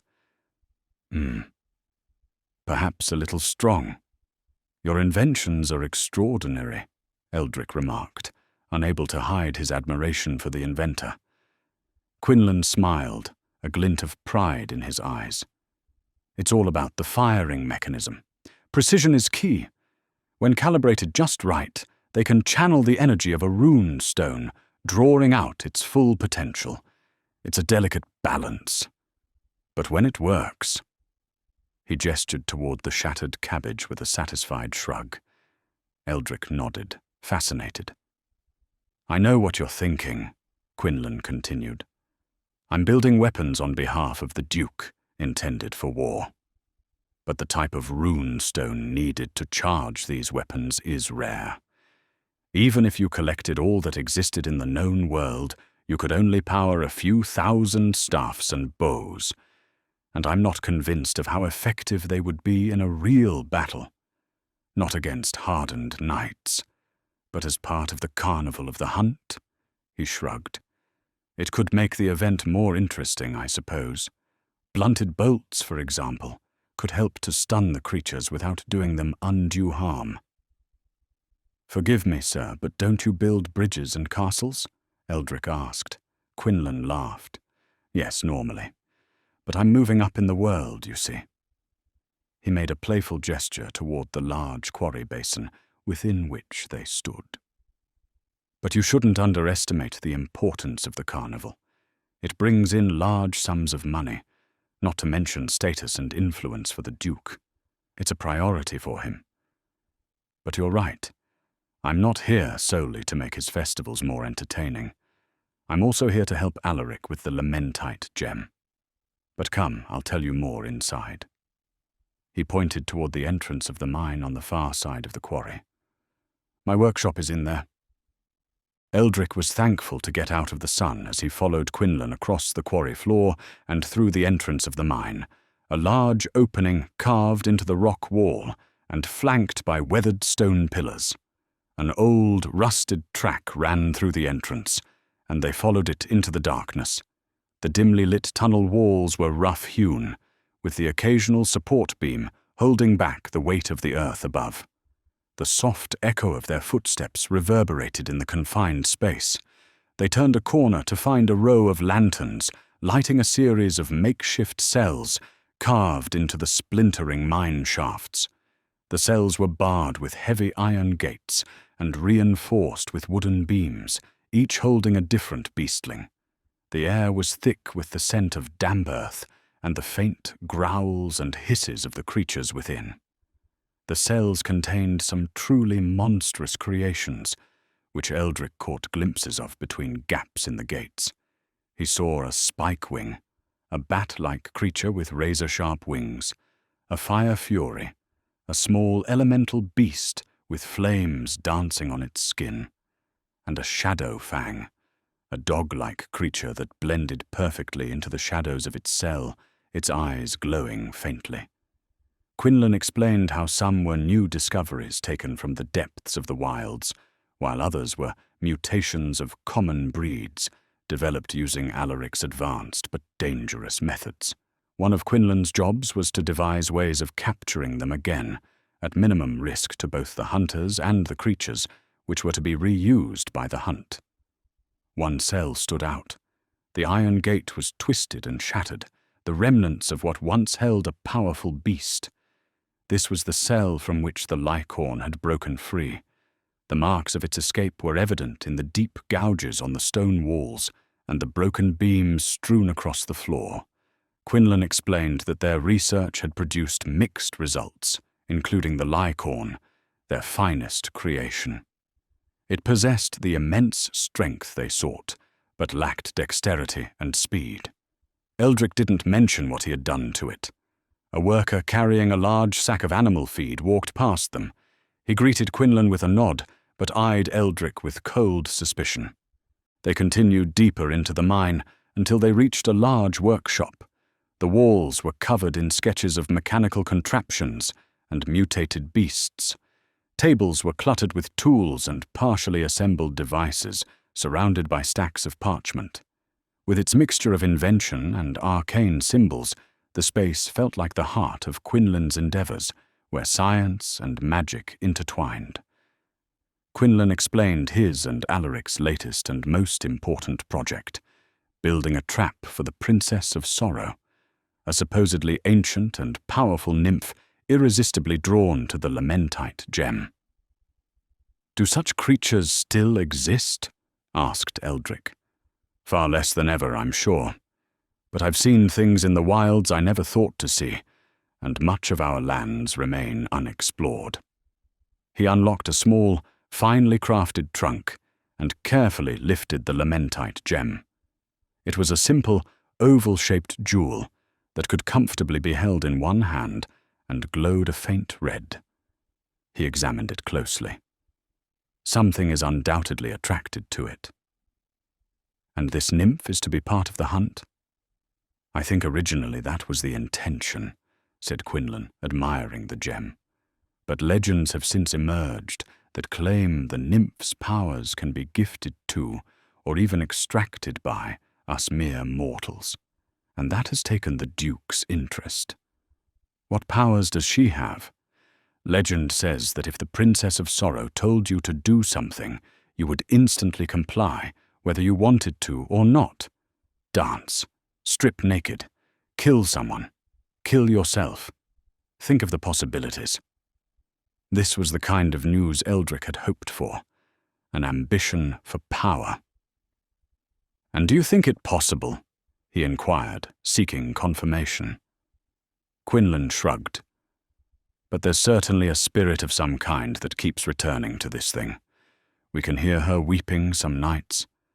I think I caught a glimpse of her once, floating in this very room." "And she can gift her powers," Eldric pressed.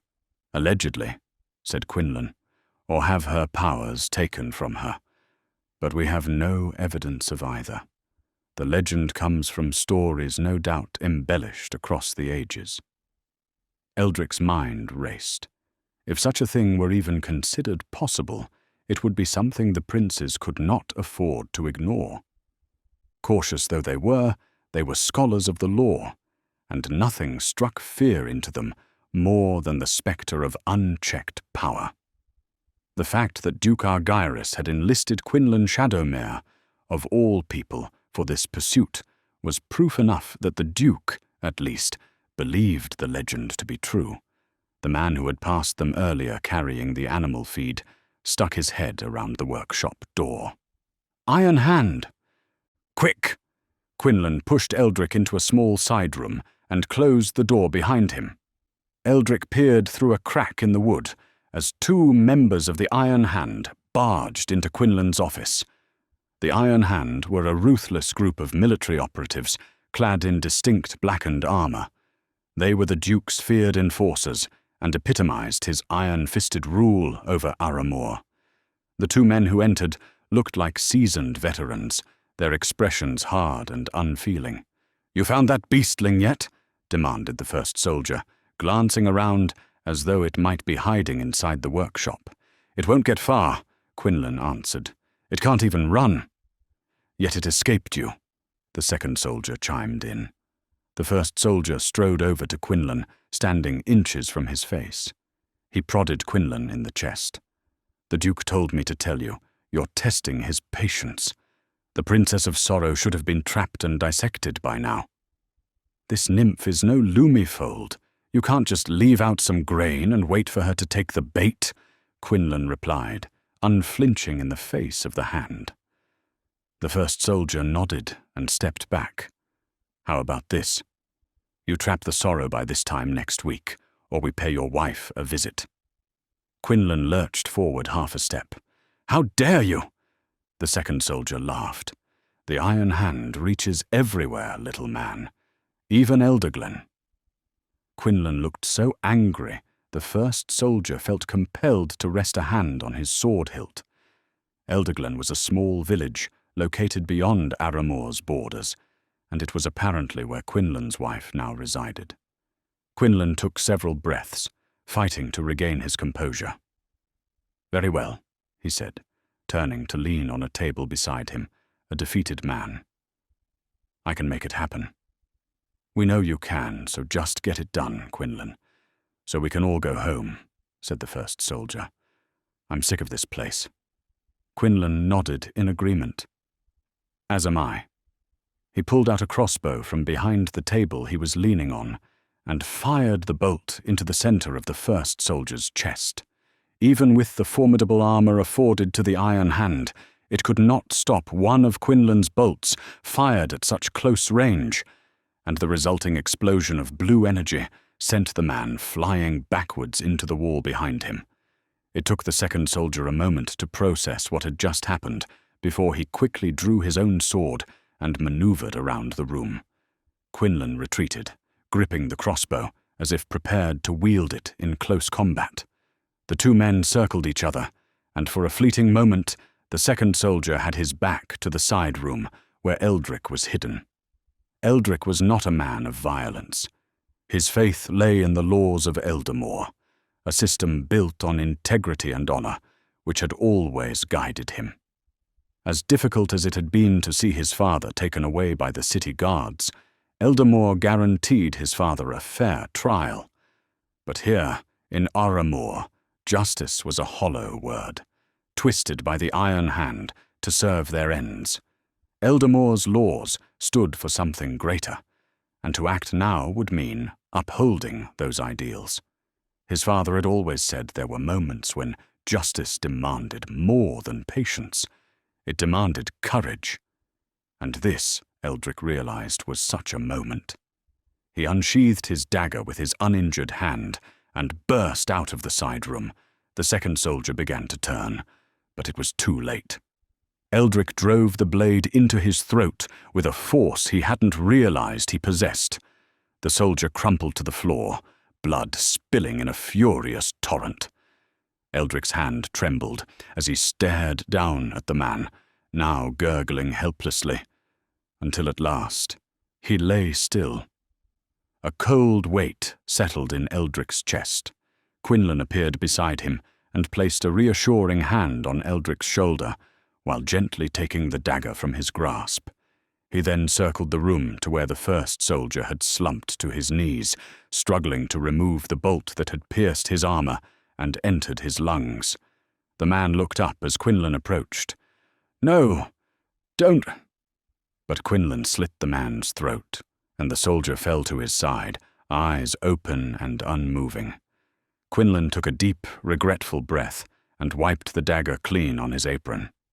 He then returned the weapon to Eldric. "I'm technically under arrest out here," Quinlan explained.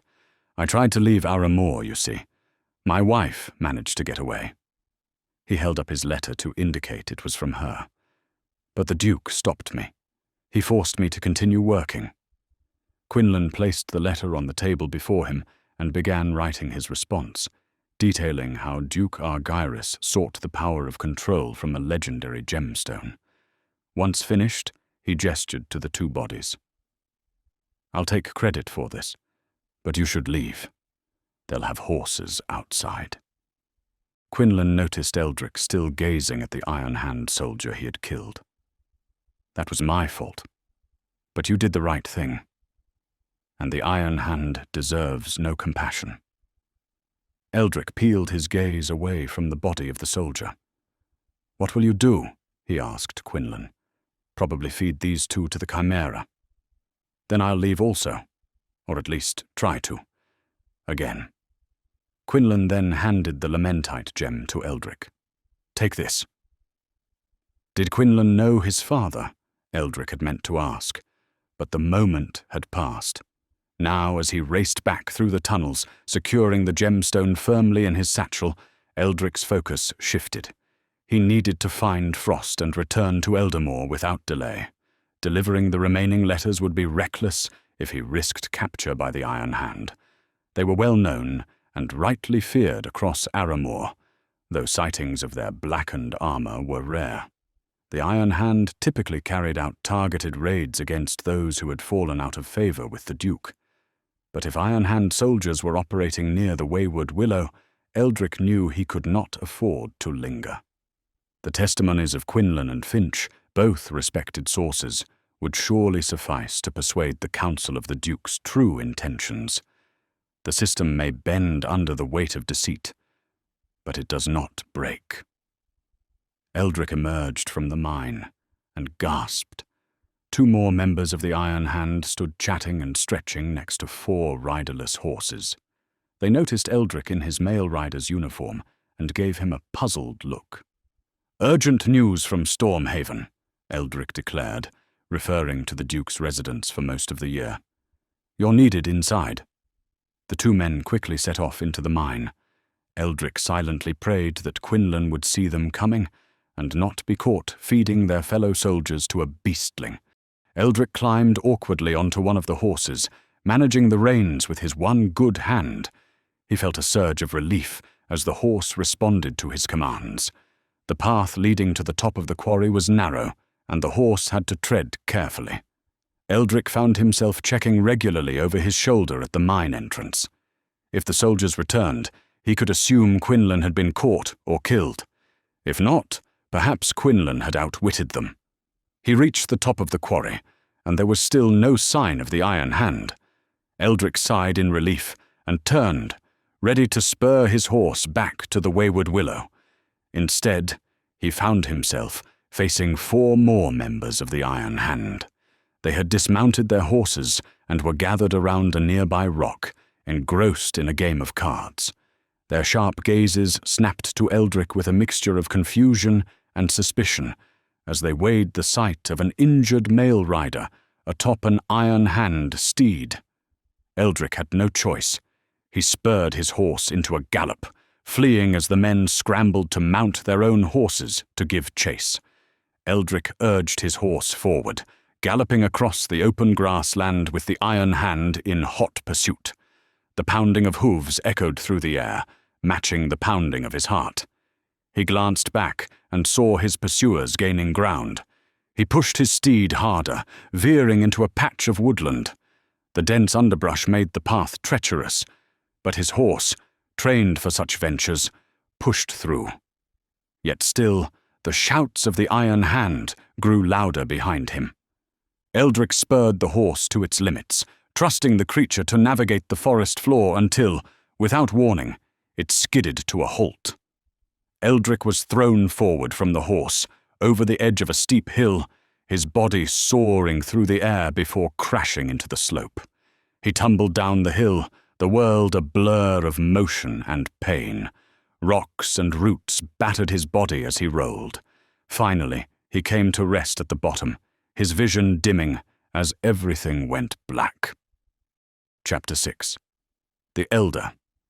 A 10-year-old Eldric sat quietly. The sound of a woman weeping could be heard from the neighboring room. His father, Edmund, stood solemnly beside him. "Eldric," Edmund began, seeing the pain in his son's face. "Your mother isn't well. She needs to go away for a while to get better, understand?" The crying from the other room escalated quickly into a hysterical, tortured scream. Eldric's breath quickened. A cold sweat dampened his brow as the cries seemed to press against him, suffocating him until he could take it no longer. In a quick burst of energy, Eldric darted past his father into the corridor outside. There, in the dimly lit hallway, several nuns were dragging his mother away. Her long hair was disheveled, and her eyes were filled with desperation. They locked onto Eldric's. She extended her hands towards him, her face contorted in anguish. "Eldric!" she cried out in despair. Eldric woke with a start, gasping for breath as pain seared through his body. "Relax, young Garrett." A woman, at least 90 years old, guided him back to a lying position. Eldric didn't have the strength to resist. Though aged and wrinkled, her hands moved with surprising strength as she tended to Eldric. She had a deeply lined face with eyes that held the wisdom of many lifetimes. Her skin was a rich, earthy tone, reminiscent of the ancient trees of the Wylds. Long silvery hair cascaded down her back in thick braids decorated with small beads. She wore simple yet elegantly woven robes in natural hues, and Eldric noticed a subtle yet striking tattoo on her face. It started at the corner of her eye and extended down her cheek in a swirling pattern reminiscent of the man he had seen in Alaric's room. "Where am I?" Eldric struggled to ask. "It would be known to you as a healing hut," the woman answered, gesturing to the space around them. The air was filled with the scent of herbs and dried flowers hanging from the wooden beams above. The walls were made of woven branches and covered with hides, giving the space a warm, rustic feel.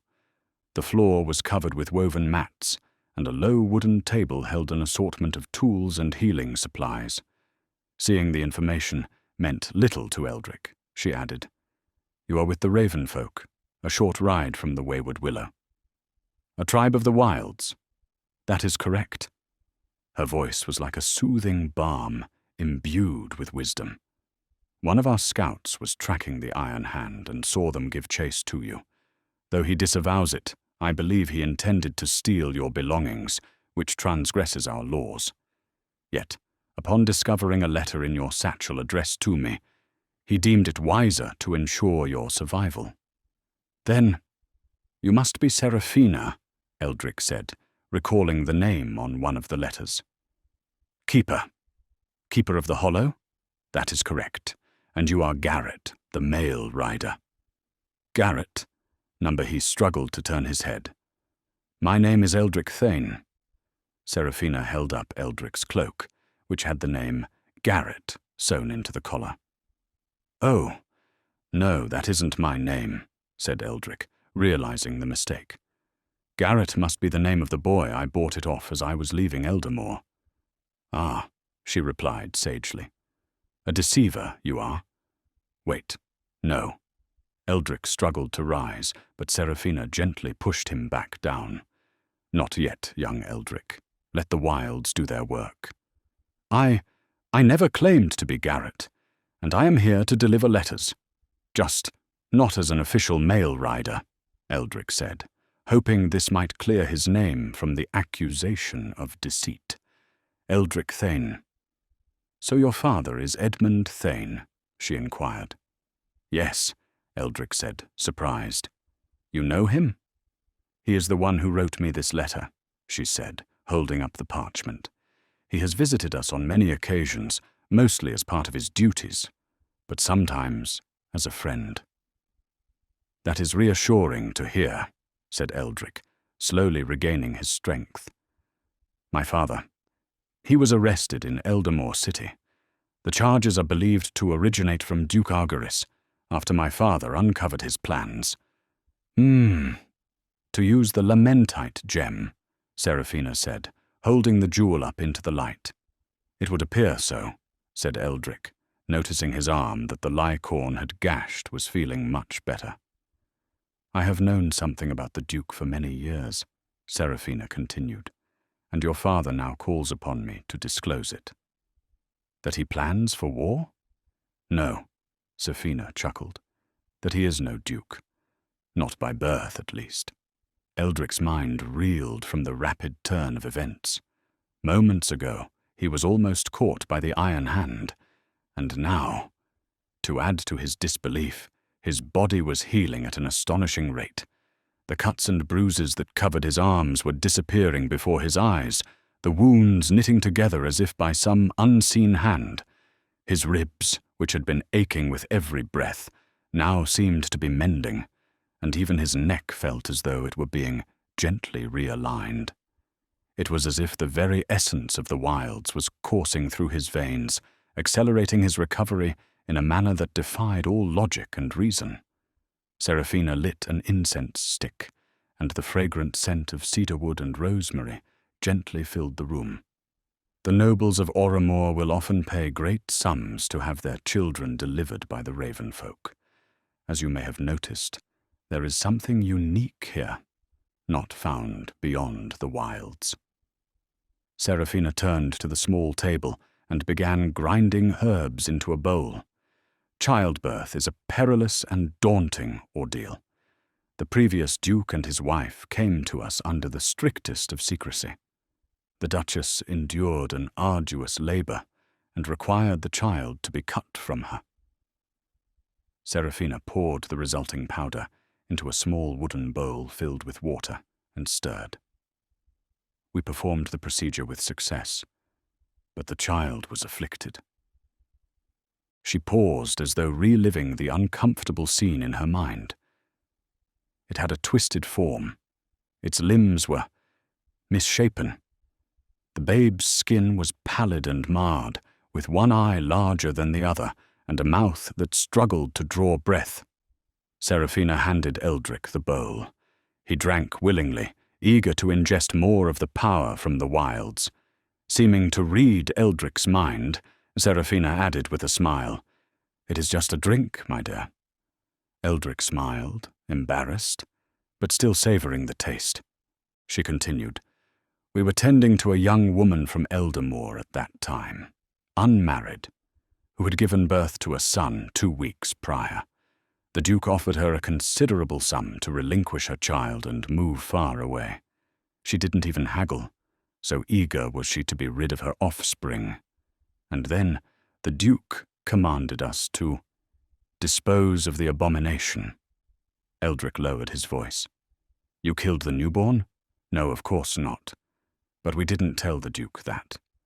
We moved the child deep into the Wylds. It could not survive anywhere else. Although what it has become since..." Seraphina did not finish her thought. This news was monumental. Royalty placed enormous importance on their bloodlines. "Will the Council take your word for such events?" Eldric asked. "The Ravenfolk have never lied before. And while the Duke wanted his son dead, the Duchess wrote us many times over the years, asking for news of her true-born, until the couple's untimely demise. But we have kept records of all of the letters she sent. It is..." She smiled, convincing. Eldric was reluctant to voice his next question, but it felt like a hurdle he could not avoid. "You swore an oath never to reveal this truth?" "We swore never to reveal the truth so long as the previous Duke lived. But he no longer lives." Seraphina sighed, her fingers tracing an intricate pattern on the wooden table. "Of course, you could say he intended that to include his adopted son's life also, and probably for all time. But in the heat of the moment, he worded his request poorly. Normally, we would not use such technicalities to escape an oath. But times are changing." She paused, her gaze returning to Eldric. "The new Duke has followed in his parents' footsteps for a time, treating the Wylds with respect. But we sense it will not last. It is not in his nature." Seraphina placed the lamentite gem onto the small table beside them, its surface catching the light and shimmering faintly. "Quinlan Shadowmere believes this gem may summon a spirit," Eldric said. Seraphina nodded. "Part of a legend that long predates the Ravenfolk. If the princes were to investigate, they would find it a well-known tale of the Wylds?" Eldric asked. "Oh, most certainly," Seraphina replied. "Many tribes have claimed to have heard the cries of the Princess of Sorrow, suggesting the lamentite gem was close by, although none were able to find it. I am curious how it came into your possession." "Quinlan Shadowmere purchased it from Cedric Hawthorne. I do not know how Lord Cedric acquired it. Seraphina considered the name.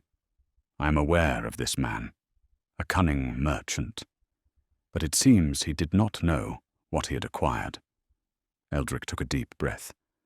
Lady Seraphina, will you commit all that you have said to record? She lifted the letter from his father, revealing her response already written out on the back. I already have. Eldric thanked Seraphina, and she told him to rest for as long as he felt necessary before she left to attend other business. The healing hut seemed to envelop him in a cocoon of tranquility and rejuvenation. He felt stronger by the minute. The comforting warmth of the hut made it easy for Eldric to begin drifting off back to sleep. But the urgent thought of his mission jolted him awake. If Sir Gareth's suspicions were correct, and the princes were to extradite his father to Eldermoor to face trial, he had only days to act. This meant departing from the Wayward Willow that evening, or at the latest, the following morning. Eldric removed the soft robes he had been wrapped in and redressed in his now torn male rider clothes. The familiar feel of the garments restored his sense of purpose as he secured the lamentite gem and Seraphina's letter in his satchel. Stepping outside, Eldric found himself at a small, bustling outpost. A cluster of huts and tents, each designed with the same natural elegance as the healing hut, that blended seamlessly with the surrounding forest. The air was filled with the sounds of nature and the distant chatter of the raven folk, many of whom were tending to small gardens of medicinal herbs. A young man of the tribe, Kyle, was awaiting Eldric outside with a horse, ready to take him back to the Wayward Willow. He had a calm yet focused demeanor, and explained that this was a medical enclave built around the point of healing. It served as a sanctuary for those in need, harnessing the natural energies of the Wylds to aid in the recovery of all creatures. Eldric wished he could have stayed longer. It was now late afternoon, and the sun cast long shadows through the trees as Kyle guided their horse along a barely visible forest path. There was still time for Eldric to find Frost and begin his return to Eldermoor before nightfall. At the border between the forest and the grasslands, they encountered another young man of the Ravenfolk. Kyle greeted him, and the two conversed in a dialect unknown to Eldric. "Vrak Talon," Kyle said. "Vrak Talon," the other man replied before they parted ways. Kyle explained the discussion he had just had. The Iron Hand had been spotted patrolling the main roads, east and south across Eldermoor, but their numbers were few, and they were spread thin. If Eldric took the less-travelled whispering path southeast, he could avoid detection, although he would not be able to move as quickly along this route. "What does Vrak Talon mean?" Eldric asked. "It means from the sky to the earth," Kyle replied, offering no further explanation. Eldric told Kyle of the tall, muscular man with tattoos on his face that he had seen in Alaric's room. The young man seemed troubled by the news. He told Eldric he would convey the information to his tribal elders. They reached the Wayward Willow, and Eldric dismounted. The two men bid each other farewell, and Eldric prepared to enter the way station. He needed to find Frost and make his escape from Eldermoor. Chapter 7. The Bard. Much like the previous afternoon, Eldric found a scattering of patrons spread across the Wayward Willow's common area, with a hooded man playing his lute beside the fire, and a cheerful Gregor behind the bar. "Ah, there you are," the innkeeper called as Eldric entered. "We missed you this morning. What kept you?" "Oh," said Eldric, approaching the bar, having forgotten his planned morning meal with Gregor. "I visited Lord Cedric Hawthorne," he explained, "and spent the night in Finchbriar's tower." Gregor's expression shifted as his gaze fell upon Eldric's uniform, battered from his recent ordeals. "You look worse for wear, lad. Are you well enough to stand?" Eldric smiled. "I am. Believe it or not, I feel better than usual, thank you. May I ask where you took Frost?" Gregor nodded and led him into a back room. The stable manager had moved all the horses into a more secure barn. Reports of creatures from the Wylds lurking in the area, you see. There weren't no room for Frost, so I kept him in here. They entered the waystation's larder. It was a spacious room containing wooden shelves lined with provisions. Frost, a sturdy and majestic steed, stood quite contentedly amidst the clutter, casually helping himself to a parsnip from a nearby crate. Gregor quickly intervened to save the remaining vegetables, chuckling as he did so. "Do you have someone who can ready him for travel? I will be leaving at once," Eldric said. Gregor nodded and called for an errand boy, asking him to fetch Frost's saddle. He then turned to Eldric. "All your letters delivered, then?" "All that I can," Eldric replied. "Including the bard?" Gregor asked. "What bard?" "Fella in the corner, playing the lute. Been asking about you," Gregor explained. "Says his name is Lorcan Blackwood, and that he's expecting a letter." Eldric reached into his satchel and pulled out the 2 remaining undelivered envelopes. The name on one of them was indeed Lorcan Blackwood. The bard was sitting just across the room.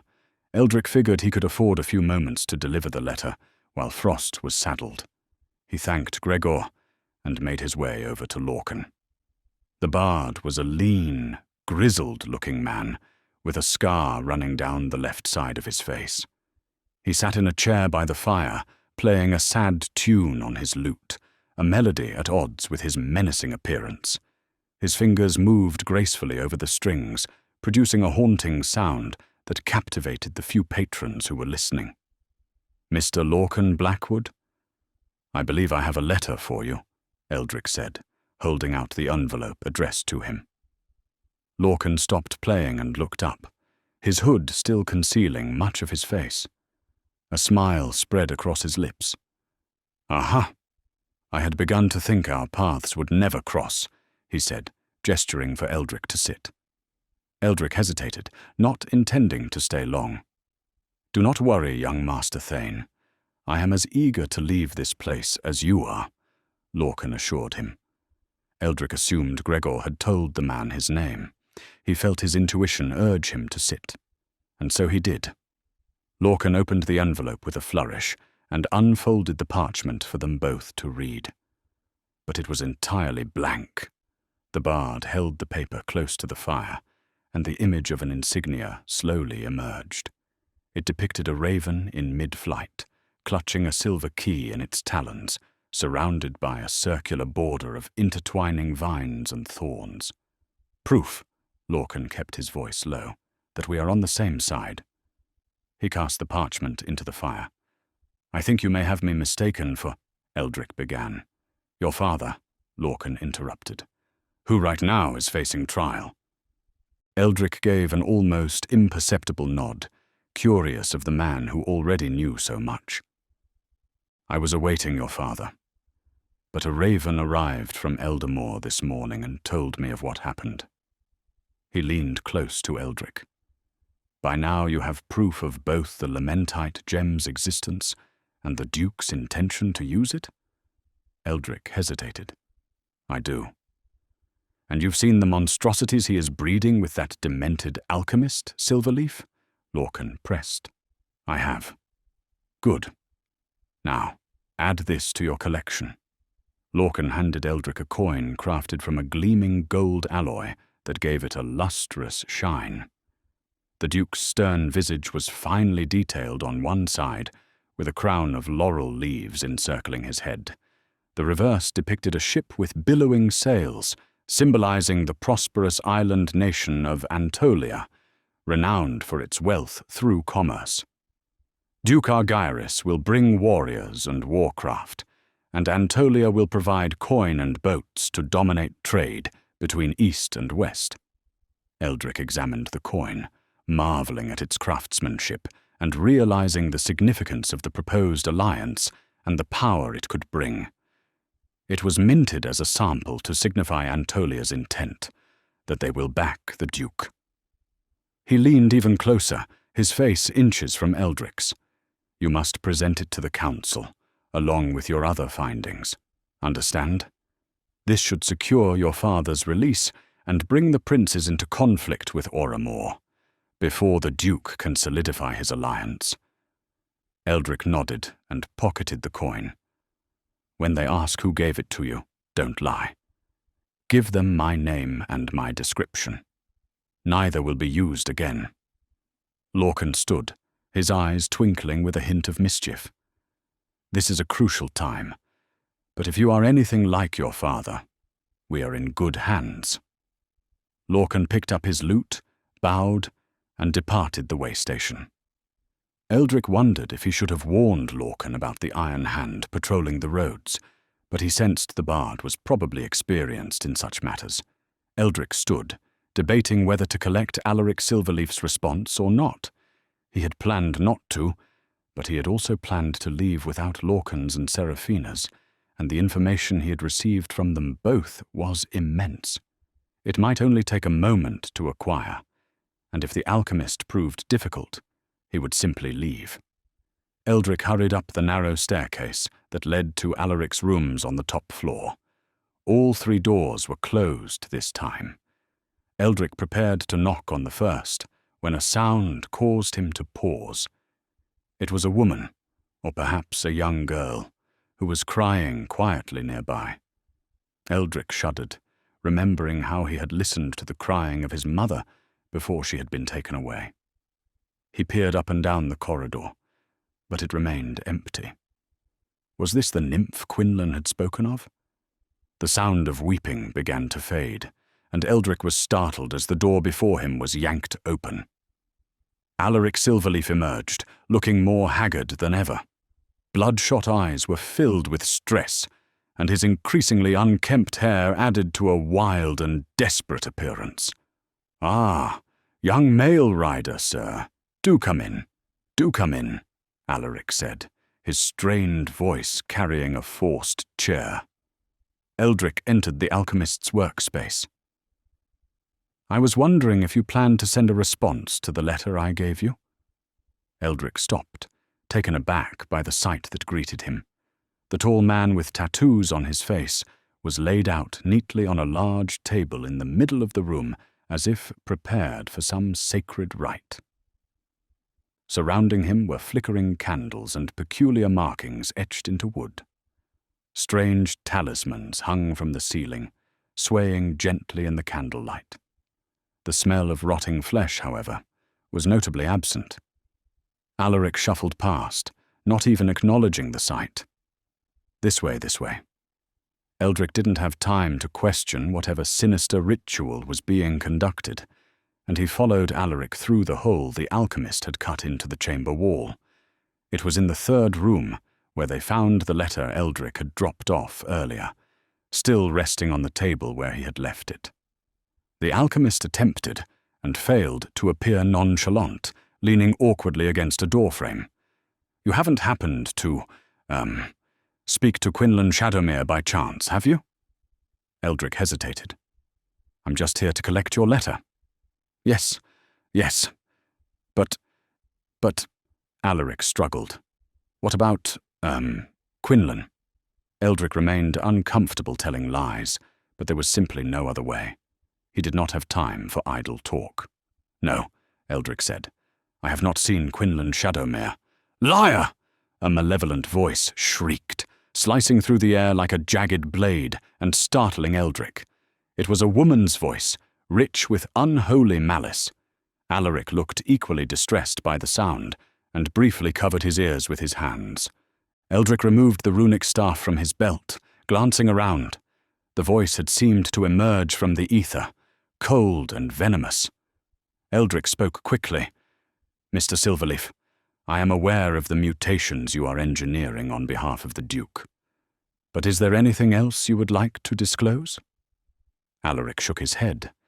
Then, quite suddenly, his nervous twitching ceased. The alchemist sighed. "I could not do as the Duke asked," he said, staring at the floor, his newly calmed voice jarring to Eldric's ear. changing those creatures. It required too much of me. Alaric looked up, meeting Eldric's eye. I needed more. More than alchemy alone can provide. I needed— Silence! The voice screamed again, its chilling command invading both men's ears.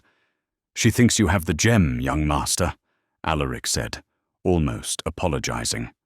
Eldric's grip on the staff tightened. Who does? Alaric glanced around, and then covered his mouth, as though afraid of being overheard. His voice dropped to a near whisper. The witch. Eldric felt a large, powerful hand grip the right side of his neck. Before he could say or do anything, the hand slammed him into the wall to his left. Eldric's head cracked against a wooden beam. He dropped his staff and staggered forward, managing to stay on his feet, but with his vision now blurred. Eldric could just about make out Alaric, as the alchemist poured liquid from a vial over an old rag. Wait. Eldric extended a hand. My sincerest apologies, Alaric said, brushing Eldric's outstretched arm to one side and placing the rag over Eldric's mouth. Once again, the world faded to black. Chapter 8. The Priestess. Eldric's head throbbed as he regained consciousness. He opened his eyes, but the resulting image was so blurred he immediately shut them again. The cold air around him tasted musty and damp. Place them precisely, the malevolent voice hissed, sending a chill down Eldric's spine. Alaric's voice trembled. I understand, Priestess, but Quinlan's designs are beyond my expertise. Then you should have made him explain before the turncloak ran. Eldric tried opening his eyes again. This time his vision came into focus. He found himself lying on the floor at the back of a large, dilapidated shack. With no windows, it was impossible to gauge how long he had been unconscious. Large lanterns on wrought iron stands flickered in the corners, their wavering light casting an eerie glow over the otherwise empty space. Alaric moved frantically around the floor, positioning and then repositioning several small mechanical devices. The contraptions resembled crossbows, but were designed to fire from the floor. Each was loaded with a small, glowing purple rune stone. In the center of them all, somewhat unceremoniously, rested the lamentite gem. Eldric noticed a human foot beside his head and peered up to find the tall, muscular man with tattoos across his face standing guard beside him, swaying on the spot, his eyes still vacant. The malevolent voice noticed Eldric's movement. Your friend awakens. Maybe Quinlan told him how it works? Alaric rushed over to Eldric and crouched beside him. Young male rider, Quinlan must have given you the gem for a reason. The alchemist sounded desperate. Was it meant for me? Did he tell you how to activate the trap? I think— Eldric genuinely struggled to reply, but he was also in no hurry, since the belief he might know something they didn't could be the only thing keeping him alive. Alaric continued. Quinlan finished the trap weeks ago, but never told me, never said a word. I prime the runes, the priestess places them, and Quinlan activates them.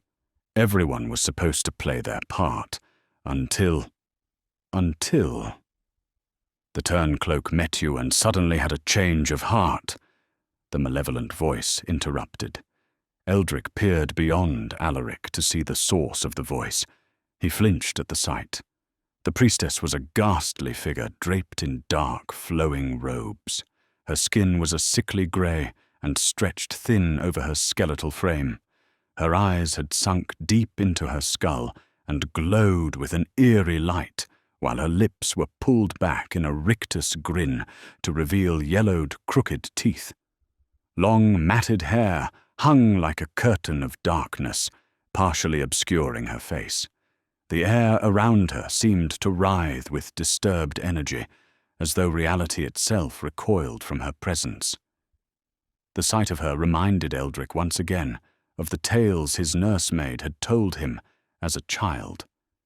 Witches, nymphs, and demons, creatures long thought to have departed this world, all apparently still living in Eldermoor. Both Alaric and the Priestess seemed to be waiting for a response. Eldric's head was pounding, his body sapped of strength. He could think of only one card left to play, and it would require an unwavering commitment. Acting as a mail rider, delivering letters on behalf of a diplomat, even if that diplomat was his father, was still an official duty he could carry out with a clear conscience. But he now needed a new role to survive, a role that required manipulation and deceit, both of which he loathed. Eldric gritted his teeth and pushed himself into a sitting position, his back resting against the wooden boards of the shack. He looked up and glared at Alaric and the Priestess with contempt. He had been trying to mask the polished cadence of his speech ever since Gregor had remarked upon it. But now he enunciated each word with a firm air of entitlement and authority. "You fools dare interfere with the Iron Hand." Eldric's sudden change took Alaric and the Priestess by surprise, and neither responded. They watched as Eldric reached into his pocket and removed the Antolian coin with the Duke's head inscribed, given to him by the bard. He flicked it with disdain at Alaric, who caught the coin and marveled at it in shock. "Show me," the Priestess ordered. "Ezrath!" With the utterance of the strange word, the coin flew from Alaric's hand across the room and into hers.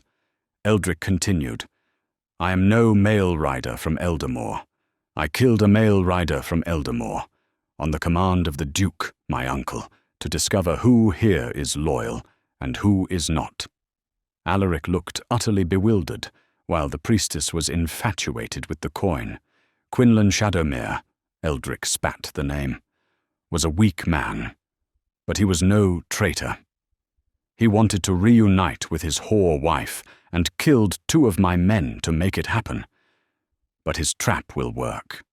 He told me so before he fled. If the shape is correct, you need merely fire the triggers on each device simultaneously. Eldric recalled Quinlan's words about the firing mechanisms being crucial.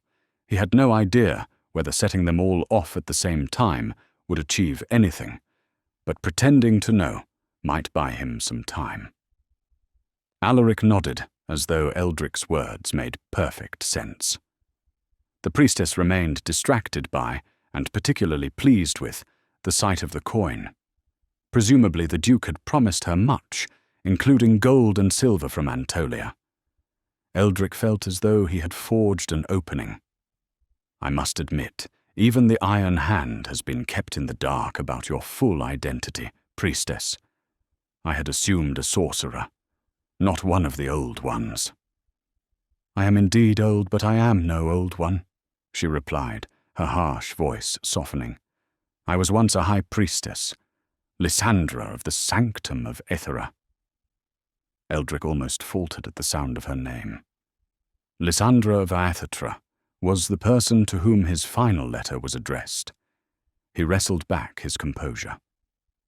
"Well, it seems the traitors of Eldermoor believe even a high priestess can be bought on the open market."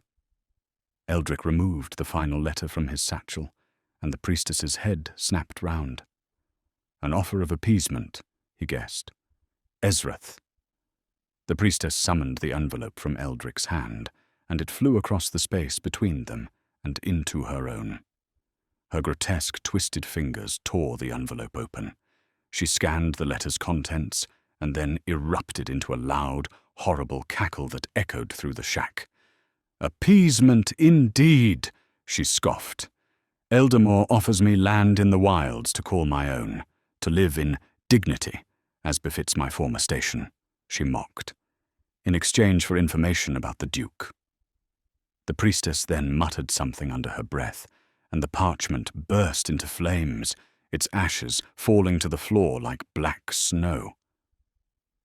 "Am I to assume your answer is no?" Eldric asked. "You assume correct," she snarled. Eldric pulled the vial Alaric had given to him from his pocket. The blue liquid was supposed to provide energy, and if there was ever a time he needed energy, it was now. Eldric drank the liquid in a single gulp and cast the vial aside with an arrogant toss. A surge of adrenaline coursed through his body. His heart beat so fast that, for a moment, he became concerned it would never slow. Thankfully it did, and his strength and focus felt comfortably restored. Even the sharp pain in his head had subsided. Eldric pulled himself to his feet, casting a disdainful glance around the decrepit shack. "I hope the Duke promised you a better home." The priestess looked offended. "Your uncle offers me an army, power, like the days of old. Those who could harness the Wylds were once worshipped as gods, but now they fade from this world. Pathetic. Weak," she spat. "Leaving men to rule. But I at least have stood my ground, and with the help of this alchemist, I will raise my own army." Eldric turned to Alaric. The alchemist's hands were fidgeting once more. "Alchemy is, powerful, but limited," he said, now hesitant of Eldric, a duke's nephew and member of the Iron Hand. "But when combined with the priestess's magic—" He looked toward the tattooed man at the back of the shack. Eldric raised an eyebrow. "The Ravenfolk know you've taken one of their own?" Alaric shook his head. "A once formidable warrior." "And he can be again!" the priestess screeched, although this time out of joy. Eldric felt that further questions could risk suspicion, since, for now, they both seemed satisfied that he was on their side. But it sounded as though they had plans to reanimate the dead. Was the Ravenfolk warrior their first success? Eldric considered the enormity of the situation he found himself in. "Will you help me activate the trap?" Alaric asked, almost bowing his head to Eldric. Eldric rolled his eyes with exaggerated impatience, channeling his best impression of Cedric Hawthorne. "Obviously. It'll be a relief to finally silence that nymph's insufferable wailing." Now standing, Eldric could see more clearly the intricate star-like pattern scrawled across the dusty floor of the shack. Each contraption was positioned at one of the points of the star and featured a trigger mechanism akin to the release lever of a crossbow. Each mechanism faced along a precise line that converged at the heart of the design, where the lamentite gem lay, glowing faintly. Eldric and Alaric checked each device in turn, ensuring everything was in perfect alignment. Their eyes traced the interconnected pathways, which formed a web of magical intent. "Did you, find anyone? You know." "Disloyal?" Alaric asked as they checked the final device. "Finchbriar has been in communication with his old mentor at Eldermoor University. I believe that was the source of many leaks," Eldric said, the words escaping before he could fully consider them. The thought of betraying a good man like Finch left him feeling hollow, but his new role demanded it, and the words came almost unbidden. Oh dear," muttered Alaric, seemingly relieved he wasn't under suspicion himself, perhaps having consulted other alchemists during his journey into the dark arts. "The trap is ready, but how do we activate each device at the same time?" Eldric asked. "Leave that to me," the priestess said, extending her arms. "Zaltonethra, Vortis Elune." The priestess seemed to require incantations to channel her powers. Eldric and Alaric both stepped back. There were 10 devices in total, each with its own trigger, all of which were suddenly pulled simultaneously. The purple rune stones, embedded in each device, glowed bright and began pulsating with energy. After a few moments, a fuzzy purple beam emerged from each stone, running along the patterned lines and converging at the center where the lamentite gem lay. The beams connected with the gemstone, causing it to pulse with an intense, radiant light of its own. "What do we expect this nymph to look like?" Eldric asked. The priestess answered with a cackle. "You think I'm old? The Princess of Sorrow is ancient." She hails from a time when mankind worshipped gods who walked among us, a remnant of a primordial age, a blessed era, when the boundaries between magic and the mundane were non-existent. The priestess appeared euphoric at the thought, her eyes gleaming. Eldric leaned toward Alaric. "Are you sure this trap can contain something so old?"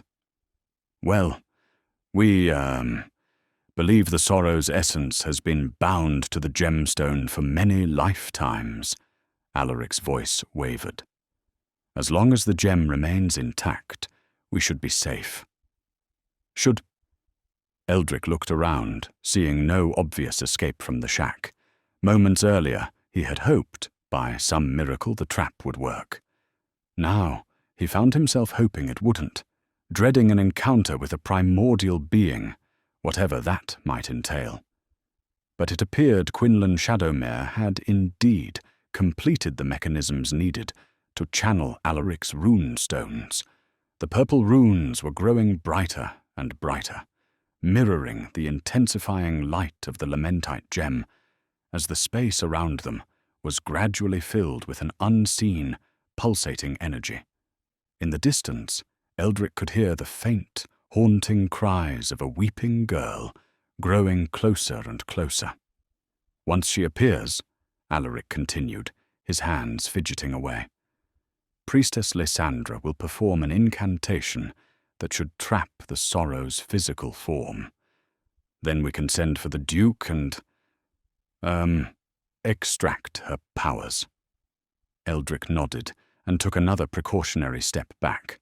His runic staff was nowhere in sight, but he could feel the reassuring weight of his dagger, still sheathed in his belt. He subtly gripped the weapon's hilt, wondering if it was even possible to kill a witch with a dagger, or an ancient nymph, or the seemingly lifeless man swaying at the back of the room. The thoughts sent further shivers down his spine, as though such ideas belonged to someone else entirely. He had already taken one life, and the memory burned fresh in his mind, reminding him that he didn't have the stomach to take another, not today, even if it meant forfeiting his own. He released his grip on the dagger. The pulsating energy that surrounded them began to make Eldric feel dizzy. It seemed to have a similar effect on Alaric, who clutched the sides of his head. The brightness of the runes had also reached an unbearable level, their intense glow searing into Eldric's eyes. "Yes, yes," muttered the priestess, the permanent grin on her face somehow growing even wider. "The power of the Old Ones courses through us." All of the rune stones now vibrated in unison with the lamentite gem, their resonant hum growing steadily louder as a spectral figure began to materialize, floating at the center of the star-shaped symbol just above the glowing gemstone. The air around the being shimmered as its form grew more distinct with each pulse of the gem, and the Princess of Sorrow emerged slowly into view, her presence both haunting and majestic. It turned out the Ancient One was a human-looking girl, a teenager, perhaps a year or two younger than Eldric. The Princess of Sorrow was an appropriate name, as her expression radiated heartache and despair. Her eyes brimmed with pain, and her tear-streaked face told a story of profound sadness. She hung in the air, powerless, suspended by some unseen force. The girl had long black hair that cascaded down her back, her skin as pale as snow. Her delicate frame was clad in a gown, woven from a celestial tapestry with intertwining threads of ebony and alabaster. The sleeves were long and flowing, adorned with silver-threaded patterns that sparkled like stars. The skirt of the gown, made of gossamer layers, billowed gracefully around her, each layer shimmering with a soft, ethereal glow. The priestess began her incantation, "Xanathar vir, Ethra nomiel, Xanthra keldorim." Alaric backed further away, but Eldric couldn't take his eyes off the girl's pained expression. She didn't look scared, she looked heartbroken. As the priestess repeated her chant, Xanathar vir, Ethra nomiel, Xanthra keldorim. The nymph's expression grew ever more tortured. Eldric felt a deep, aching pain somewhere in his soul, rooted in his past. When the girl turned her head and caught his eye, he understood what it was. For a moment, Eldric found himself staring into the eyes of his own mother, remembering the last time he had seen her as she was dragged away, screaming his name. The nymph's form bore a slight resemblance to her, but it was the profound pain in her eyes that mirrored his mother's entirely. Now, though, he was no longer a helpless boy, able only to witness such torment. He was a man, and he would not stand by while this girl suffered. Eldric's composure shattered. "Stop!" Eldric cried as he burst forward. He pushed the priestess in the back, and she screamed wildly as her frail body crumpled to the floor. Eldric unsheathed his dagger and lunged forward, diving beneath the floating nymph. He brought his dagger down like a hammer with all the force he could muster. The gem fractured with a deafening crash and then splintered into 1,000 glittering fragments that flew through the air, each piece resonating with a sharp, piercing sound. One by one, the rune stones began to self-combust around him, exploding in a vibrant blast of energy and light. The Princess of Sorrow disappeared. "Kill him!" The priestess shrieked from the floor. The tattooed warrior stumbled forward between the exploding rune stones. Eldric found himself sprawled out in the center of the floor. He turned to look up at the advancing man. "Varak Talon!" Eldric called out. The man stopped still, his vacant eyes showing faint recognition of the phrase. Alaric had retreated into a distant corner, and Eldric wondered if he was heading toward a hidden exit. The priestess stood, consumed by rage. "Now, you will burn!" The last rune stone exploded as the priestess began a new incantation, her voice filled with hatred. "Zarathor ignis, venari flammis." Eldric scrambled to his feet, hoping to rush the priestess and smother her mouth before she could finish her chant. "Maleficarum inferni." The priestess stopped mid-sentence. Eldric paused as well, crouched at the ready, unsure of what was happening. The priestess appeared unable to move. Her glowing eyes flickered from side to side, wide with shock and horror. "What is this?" The priestess's body jolted, as if seized by an invisible force. Her head then twisted to an unnatural angle with a sickening snap. The sharp sound echoed through the shack, and her body crumpled to the floor in a lifeless heap. Alaric let out a cry of horror from the back of the room. For several moments, there was nothing but silence. Eldric peered around the space, wondering what it was he had just unleashed upon the world. Then he heard the heavy breathing of a girl behind him, as though she were catching her breath after an arduous run. Eldric slowly turned to find himself facing the Princess of Sorrow. Chapter 9. The Departure. Eldric kept very still while the Princess of Sorrow wiped her tear-stained face. He feared any sudden movement might result in him suffering the same fate as the priestess. The girl, if she could be called that, finally looked up. There was an angelic beauty to her features, though an undercurrent of anguish lingered in her expression. The girl cocked her head to one side, scrutinizing Eldric as though he were a curious specimen. She then peered over his shoulder, having noticed Alaric trying to make himself as small as possible in the corner of the shack. Eldric followed her gaze, then turned back to find the sorrow had vanished.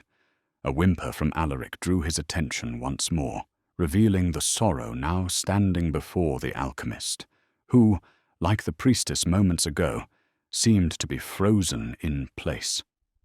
"Please!" The alchemist struggled to speak. Fearing the sorrow was about to snap Alaric's neck, Eldric called out, "Wait!" The sorrow glanced back over her shoulder, her eyebrows raised in exaggerated surprise. "Don't!" Eldric pleaded. "Please!" He still dared not move while she watched him. The girl shrugged, and whatever hold she had over Alaric was released. The alchemist stumbled to one side, his ability to move restored. The sorrow wandered back toward Eldric, her eyes filled with intrigue and mischief. She stopped uncomfortably close to him and peered into his eyes, as though examining his very soul. Eldric remained as still as possible. The girl appeared utterly fascinated by him. She raised a hand and gently caressed the side of his face. Eldric held his breath. A noise from above caused the Princess of Sorrow to stare upwards.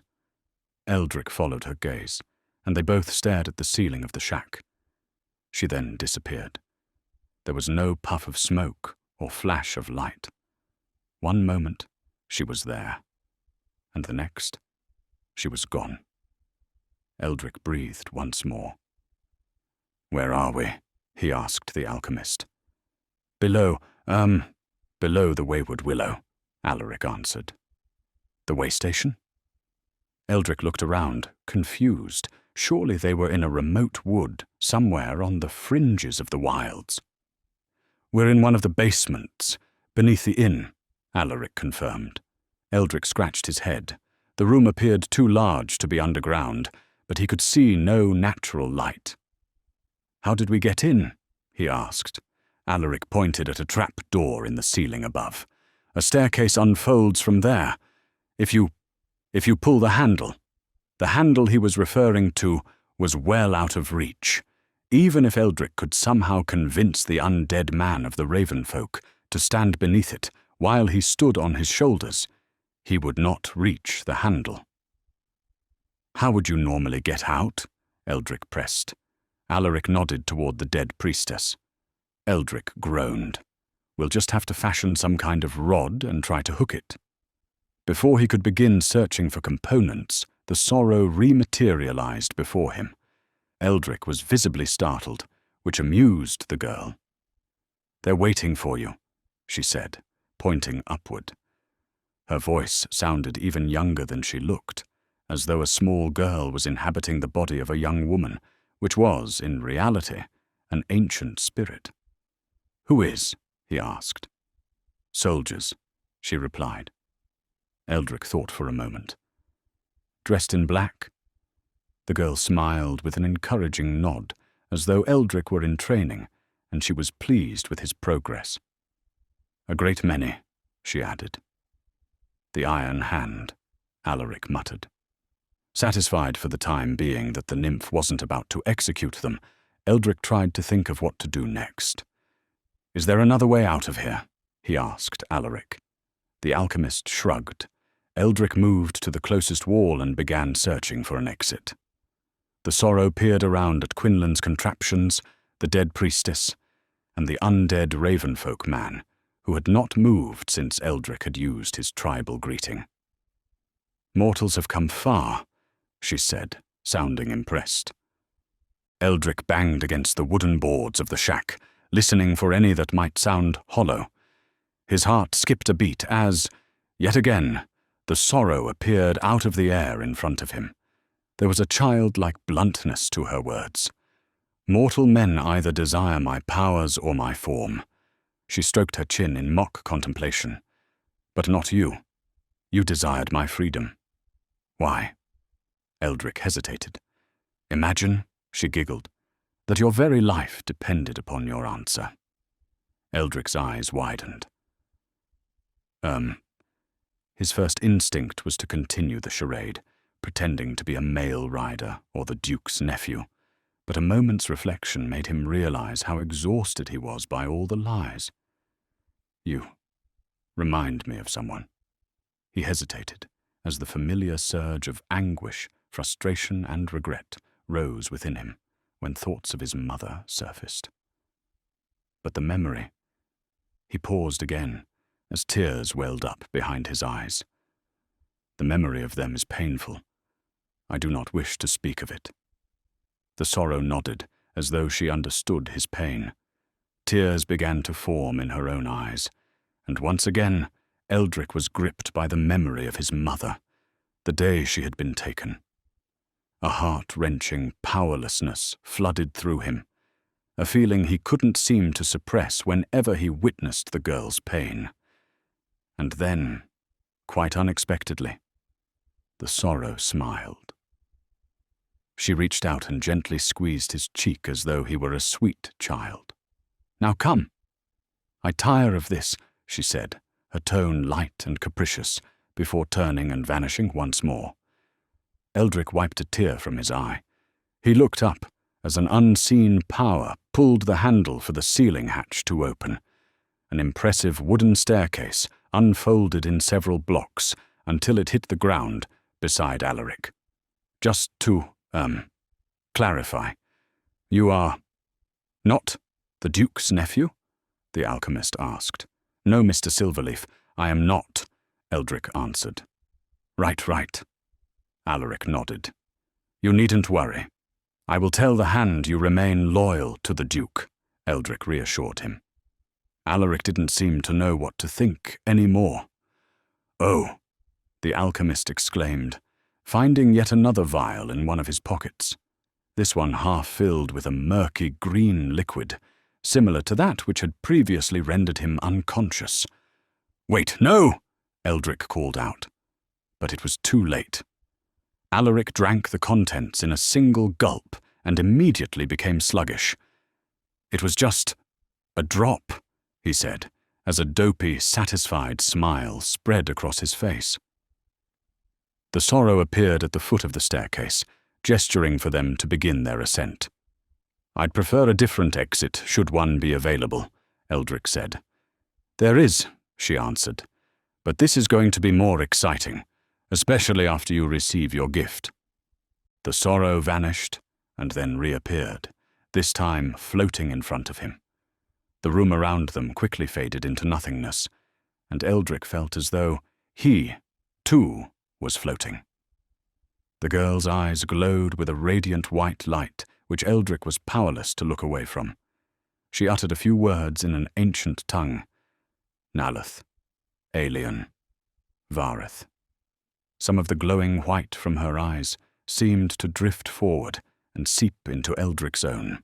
A peculiar warmth spread through his body, electric and invigorating, as the room faded back into view, and Eldric felt his feet reconnect with the floor.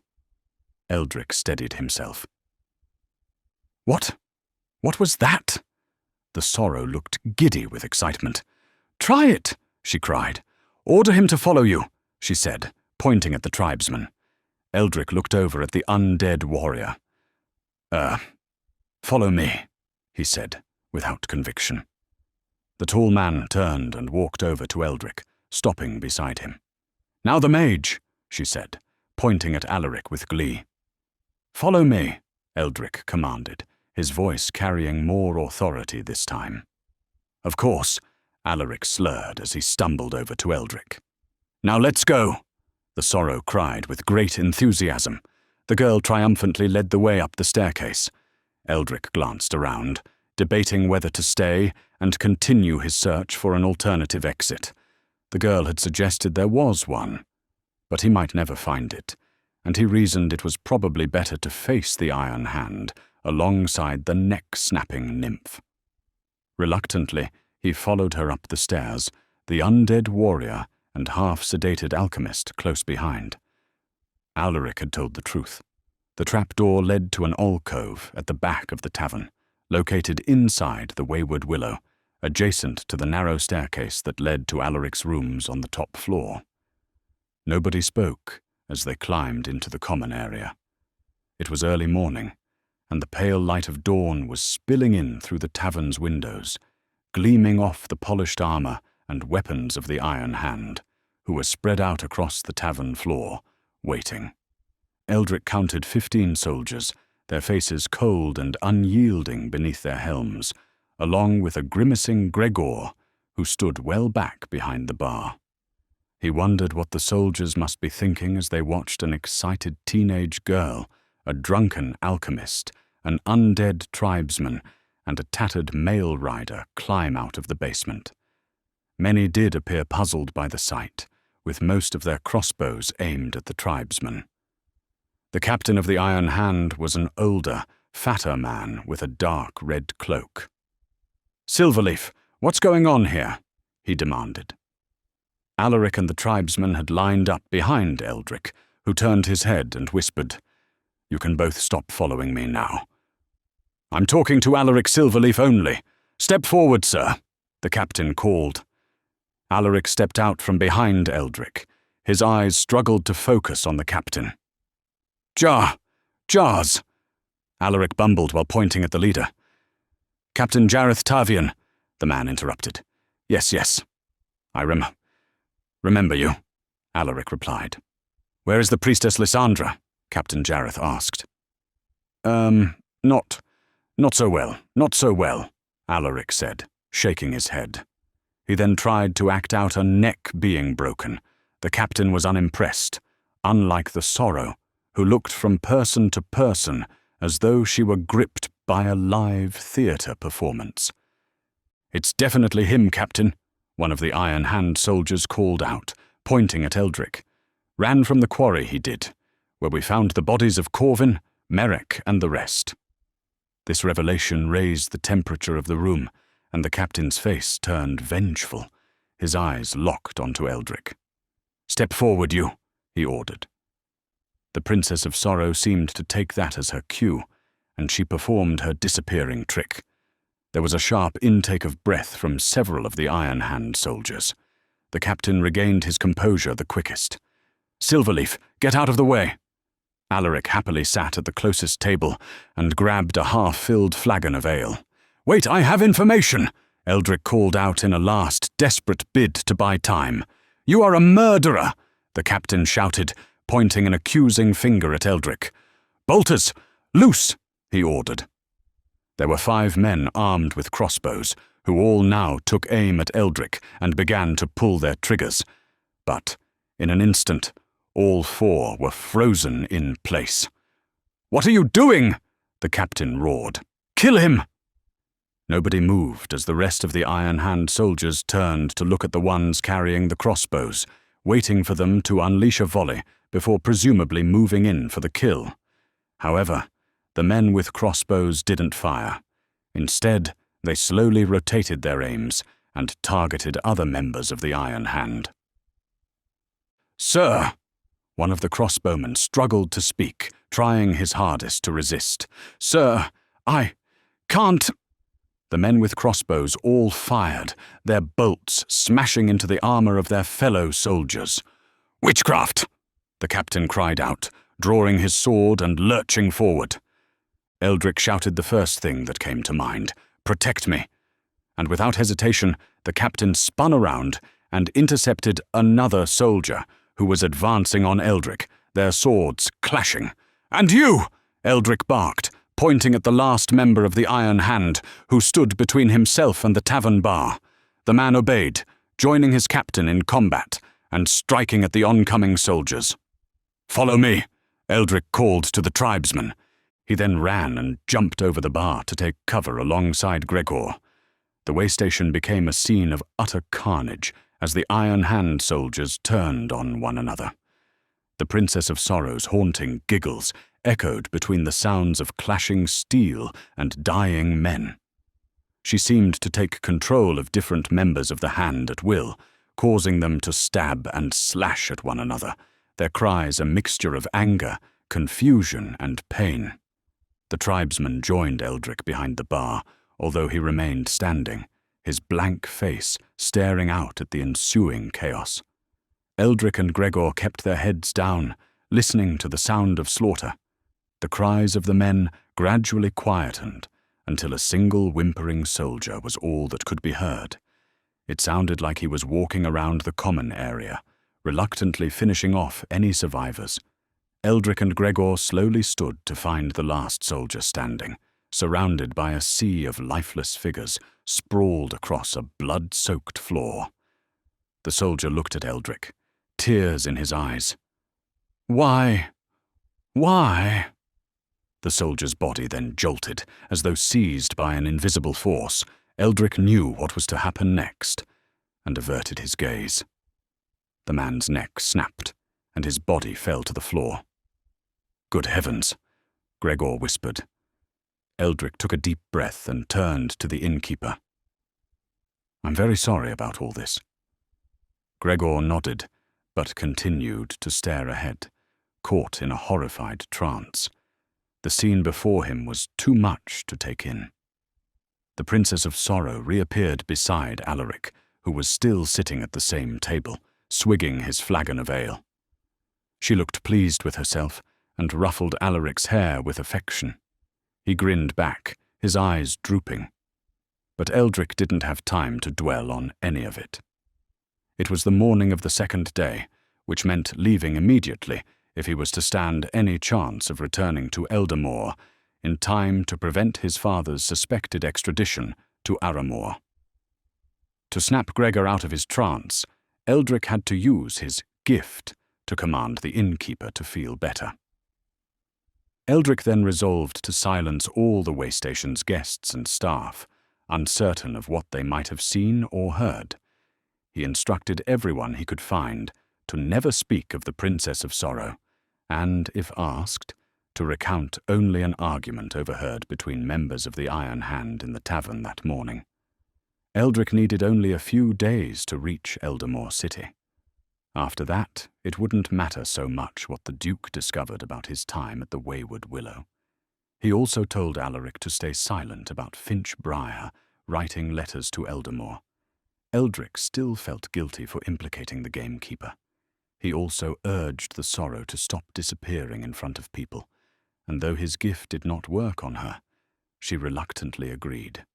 As for the Lamentite gem, it had shattered into such tiny fragments that the Duke would likely assume someone had stolen it, rather than having successfully summoned the nymph.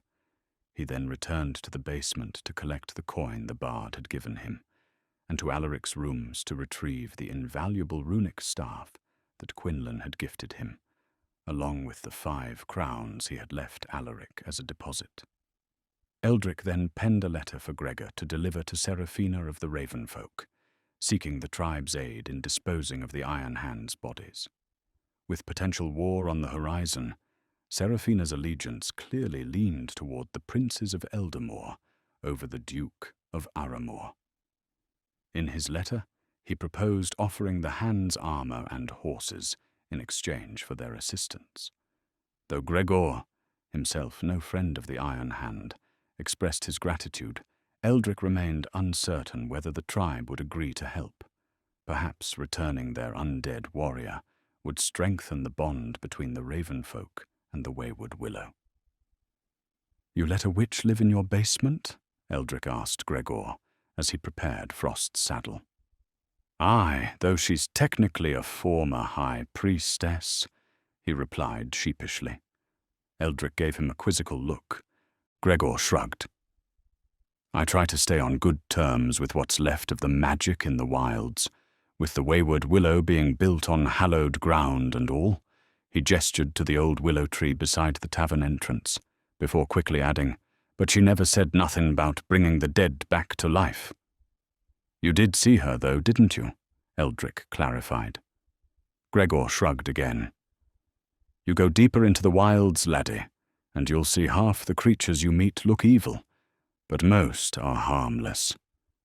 As he spoke, the innkeeper's eyes flicked sharply to the side, followed by a sudden, involuntary twitch of his neck. The odd movement was so brief it might have gone unnoticed, but Eldric caught it, and with it came an uneasy tightening in his stomach. He could only hope the man's behavior was a response to the trauma of what he had witnessed, rather than a sign of what Eldric had done to his mind. The innkeeper should have been despondent over the potential ramifications of what had just taken place inside his inn. Yet, under Eldric's command, he now held on to a fragile optimism that everything would somehow be all right. The Sorrow approached, having spent time trying on the rings and necklaces she had recovered from the dead soldiers before the tribesmen, under Eldric's orders, had thrown the corpses into the basement. Where are we going? She asked, admiring a silver necklace adorned with a green jewel. I'm returning to Eldermoor City. You are free to do as you please, said Eldric. And free for the first time in a long while, I believe? The girl nodded, distracted by the necklace. True. But you're welcome to travel to Eldermoor with me if you'd like, Eldric continued. The Sorrow looked up and smiled. Yes, that sounds wonderful. Eldric felt uneasy at the thought of being around something so powerful and unpredictable for an extended period of time. But she was living proof of the Duke's intent, and a potentially valuable ally to Eldermoor. Her ability to kill any soldiers who challenged them on the road home could also prove helpful. It's settled then, he said, but you can't ride dressed like that.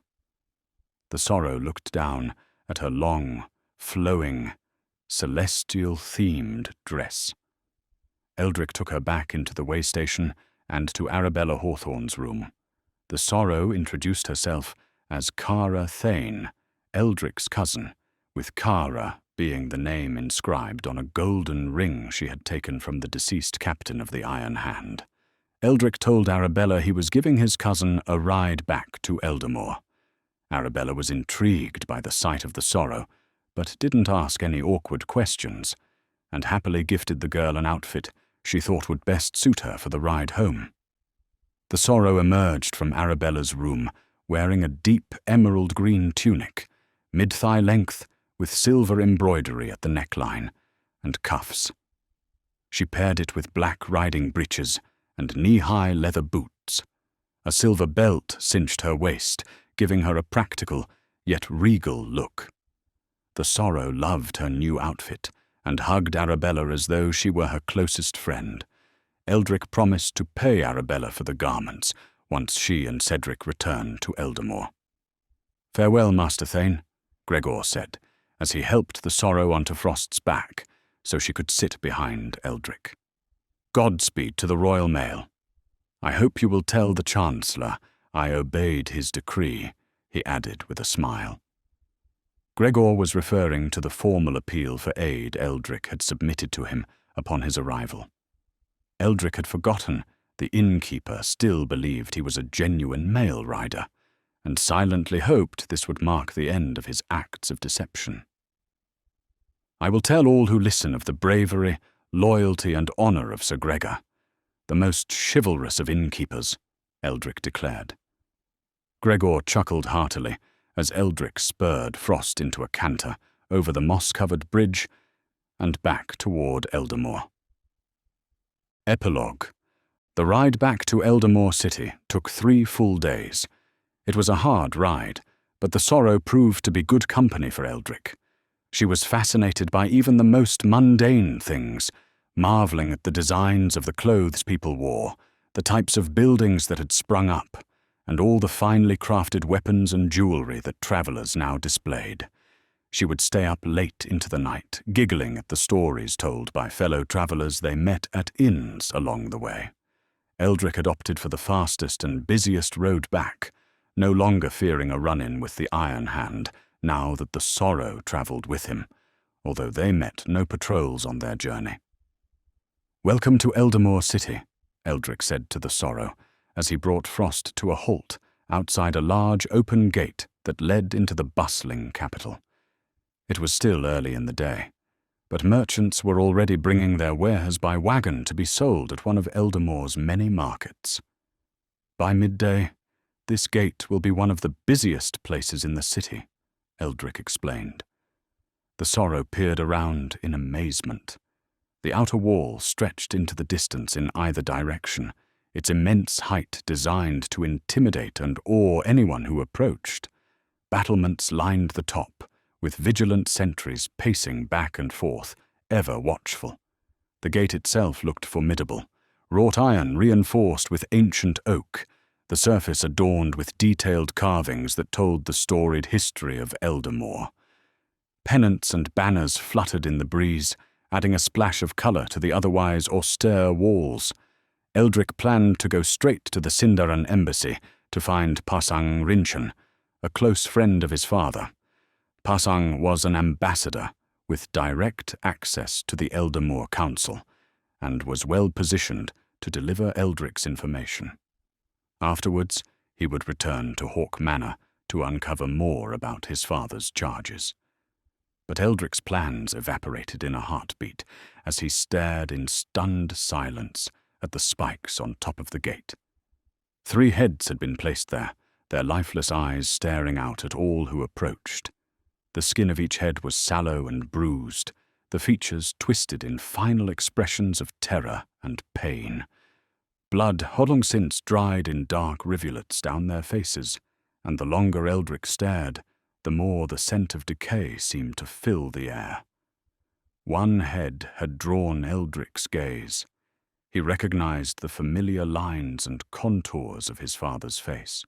The once lively eyes were now dull and lifeless, the mouth slightly agape, as if caught in a final, silent scream. The shock of seeing his father's head among the executed nearly caused Eldric to fall from his horse, such was his haste to dismount. The ground seemed to shift beneath him as he stumbled forward. "What is it?" the Sorrow asked, quickly dismounting and moving alongside him. My father," he whispered, pointing up at the gate, his voice cracking. Eldric felt as though the world had stopped, unable to move, think, or feel. The Sorrow followed Eldric's gaze to the heads atop the spikes. She then noticed 2 city guards finishing their inspection of a wagon filled with pottery. She looked from the guards to the heads on the spikes, to Eldric, who was still pointing in disbelief, and quickly put an arm around him, gently ushering him to one side. Eldric allowed himself to be guided to several white stone steps that ascended to a small temple complex. Each gate into Eldermoor city had a place of worship outside, primarily used by travelers seeking a blessing before a long journey, or to give thanks for a safe return. The Sorrow encouraged Eldric to sit on the steps, pulling the thin hood of his cloak over his head as several nuns bustled past them into the temple. She sat quietly beside him, watching the steadily increasing activity around the gate, but no longer with a sense of amazement. Eldric remained in a daze, his eyes distant and unfocused. They sat in silence for a long time, their solemn contemplation broken only by the arrival of Pasang Rinchen, who appeared quietly behind them on the temple steps. "Master Thane," Pasang said, his customary greeting filled with humility and compassion. Eldric looked up. Over the years, Pasang had been like a second father to him, and he usually greeted the man with warmth and familiarity. But now, Eldric could only stare, his words caught in his throat. Pasang wore a seamless blend of formality and tradition, a tailored tunic and trousers in the deep blue and silver hues of Eldermoor's official colors denoted his status within the city. Draped over this more formal attire was a traditional monk's robe, a deep saffron color symbolizing his spiritual heritage from mountainous regions to the east. His bald head, smooth and polished, caught the sunlight, casting a radiant glow over his presence. Pasang placed a gentle hand on Eldric's shoulder. "I am profoundly sorry for your loss," he said. "Your father was a great man, and his memory will be honored. But we must not linger here. Eldermoor City is no longer safe. There is a warrant out for your arrest." This news shook Eldric from his daze. "Me?" he asked in disbelief. "I'm just glad I found you before you entered the city," Pasang continued. "I've had my people watching this gate for almost 3 days. He peered over his shoulder. A group of hungry children had clustered outside the gate. The guards, seeking a moment of amusement, threw some confiscated food to them, enjoying the ensuing wrestling match. Pasang returned his attention to Eldric. "There was no trial for your father, and there won't be for you. Duke Argyris seems to exert considerable influence in Eldermoor now. We must leave," he said firmly. "Join me, and we sail for Sinhara this evening." Eldric was at a loss, his mind reeling with confusion and despair. There had been no trial. His father had been executed as a traitor, and Duke Argyris now influenced the laws of Eldermoor. In the span of a single morning, Eldric's entire world had unravelled. Pasang seemed to take it for granted that Eldric would travel with him. "You must remain inconspicuous as we cross the city. My friends will take care of Frost." He gestured toward two men of Sindaran descent who were dressed in Eldermoor garb and waiting in the shadows of the temple behind them. The monk glanced again at the two guards by the gatehouse. They were now urging the children to cast stones at the severed heads spiked atop the gate. One stone struck home, hitting Eldric's father squarely, and a raucous cheer erupted from the guards and children alike. One of the guards handed a loaf of bread to the triumphant child as a prize, who then darted off into the streets, closely pursued by the others. Eldric's fists clenched at his sides, his nails digging into his palms. A quiet rage burned behind his youthful eyes, demanding release. "Eldric!" Pasang pressed, his hand outstretched. Finally, Eldric extended an arm and allowed Pasang to pull him to his feet. He drew a deep, steadying breath, forcing the storm within him to quiet. "You are too well known," he said, his voice carefully measured. "My cousin and I will follow behind you," he added, glancing at the Sorrow, who quickly stepped to his side. "Wise words," Pasang answered. He smiled and nodded politely at the Sorrow, knowing she was no cousin to Eldric, but deeming this not the time for questions. He signaled the two men by the temple, and they quickly approached Frost, taking his reins and guiding the uncertain horse through the gate into the city. "We will take a different entrance," Pasang said. "Do not fall too far behind." The monk turned and strolled along the exterior wall of the temple behind them. Eldric waited for him to be out of earshot before whispering to the Sorrow, "Do I still possess the gift you bestowed upon me?" The Sorrow nodded. Eldric had not used the strange power since they had departed the Wayward Willow, having been careful to always ask, rather than demand, anything from the people he had met since. But things were different now. Eldric turned and swiftly approached the two city guards, who sensed a purpose to his oncoming stride, and straightened up, assessing both the male rider and the well-dressed young lady who followed curiously behind him. Eldric noted how the Sorrow's fair complexion often cast an enchanting spell on the men they encountered. Her beauty seemed to soften their hearts and coax them to see the best in Eldric. "All right, good sir," one of the guards greeted Eldric, who stopped several paces in front of them. "Indeed," Eldric replied, his eyes scanning their surroundings to ensure no one was paying them attention. Satisfied, Eldric locked his gaze onto the two guards with a simmering intensity. His voice dropped, cold and commanding. "When I walk away, the two of you will enter the temple behind me and kill yourselves before the altar of atonement. Understand?" "Aye, sir," the first guard said, as though having received an order from his commanding officer. "Aye," echoed the second. Eldric turned and headed toward the path Pasang had traversed moments earlier along the exterior wall of the temple, the Sorrow keeping pace alongside him. The two city guards trailed behind them, but soon veered off, their boots echoing against stone as they climbed the temple steps and entered the building. Silence briefly settled, only to be shattered by the horrified scream of a nun from inside the temple. Passers-by stopped outside as panicked voices rang out from within. The Sorrow glanced at Eldric, who did not break stride, his gaze fixed only ahead. A sly smile crossed the Sorrow's face as the commotion behind them grew. The end. Glossary. Anatolia, a wealthy island nation renowned for its expertise in boat building and seafaring, with sailors skilled in navigating even the most treacherous waters. Anatolia is steeped in maritime tradition, hosting grand festivals that honor the sea.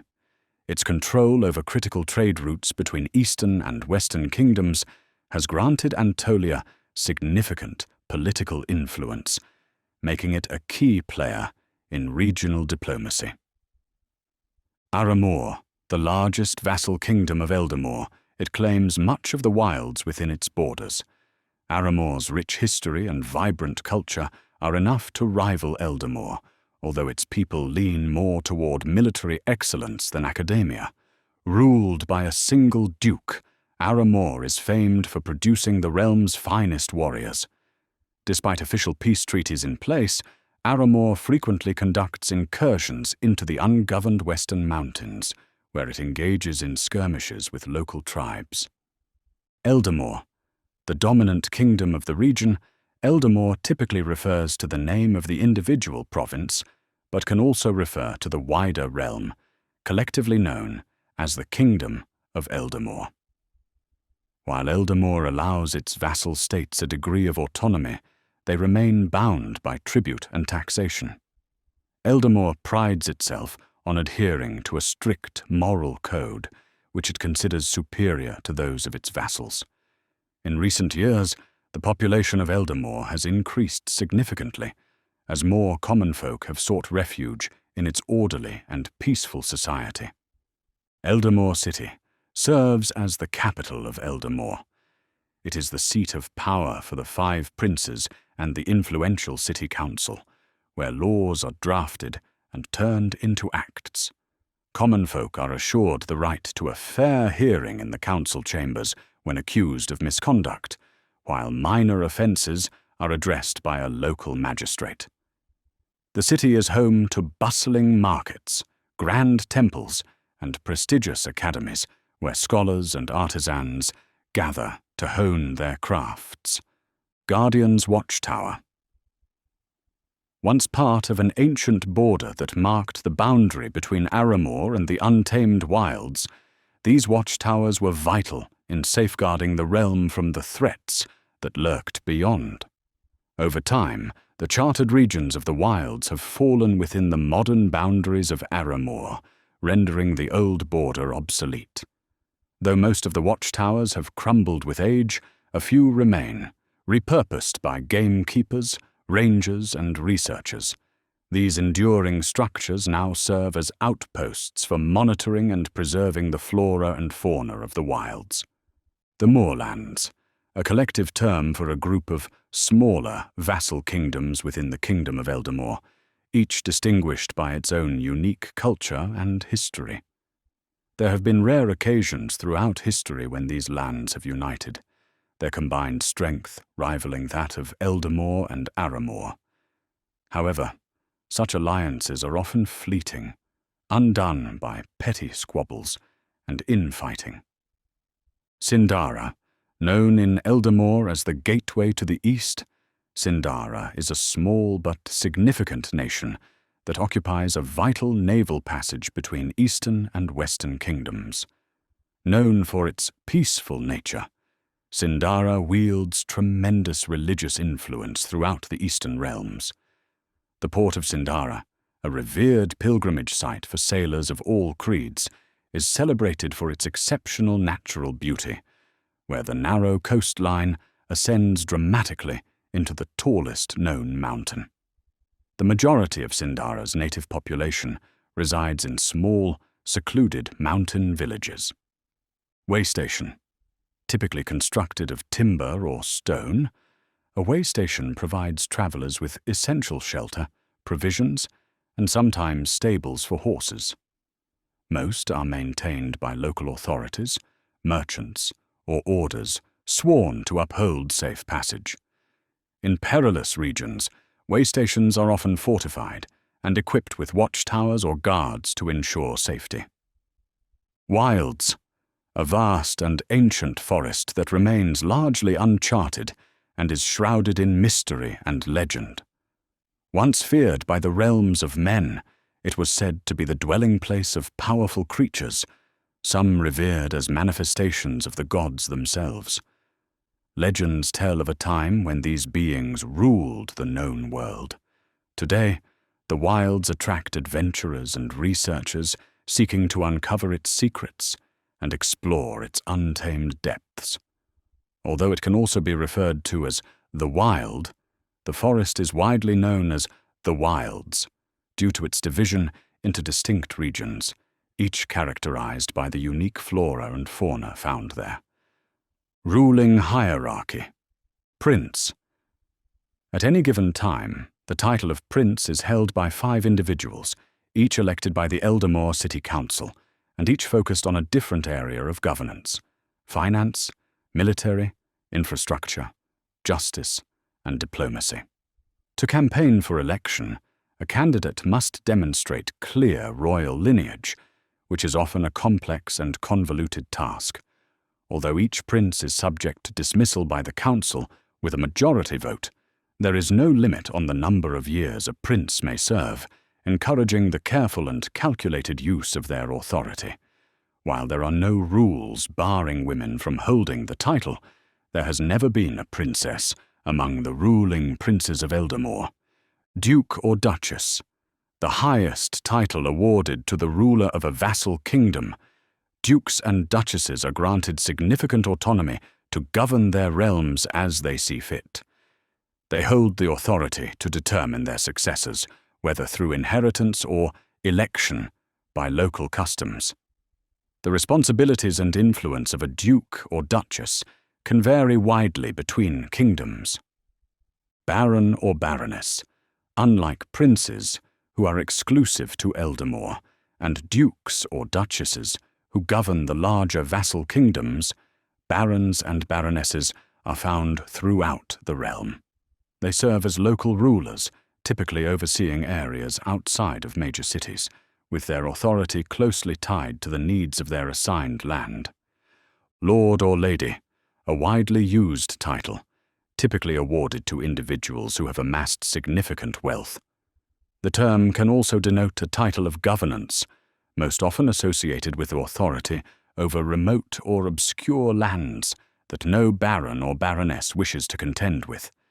Many wealthy families adopt the title of Lord or Lady without formal recognition, which has blurred the distinction and diluted the term's original prestige. Sir or Dame, an honorary title conferred upon individuals who have achieved significant renown for the kingdom. The title of Sir or Dame carries social prestige and recognition and can only be awarded by a prince or a duke, duchess. However, under less ethical rulers, typically in vassal kingdoms, it is sometimes bestowed upon the ruler's friends and family. The end. Further adventures in the kingdom of Eldermoor will be coming soon. Thank you for listening to this Hollow Crown tale. The realm holds many more stories, and its legends are waiting for you here. Alternatively, let me know in the comments if there is a particular tale you would like me to tell.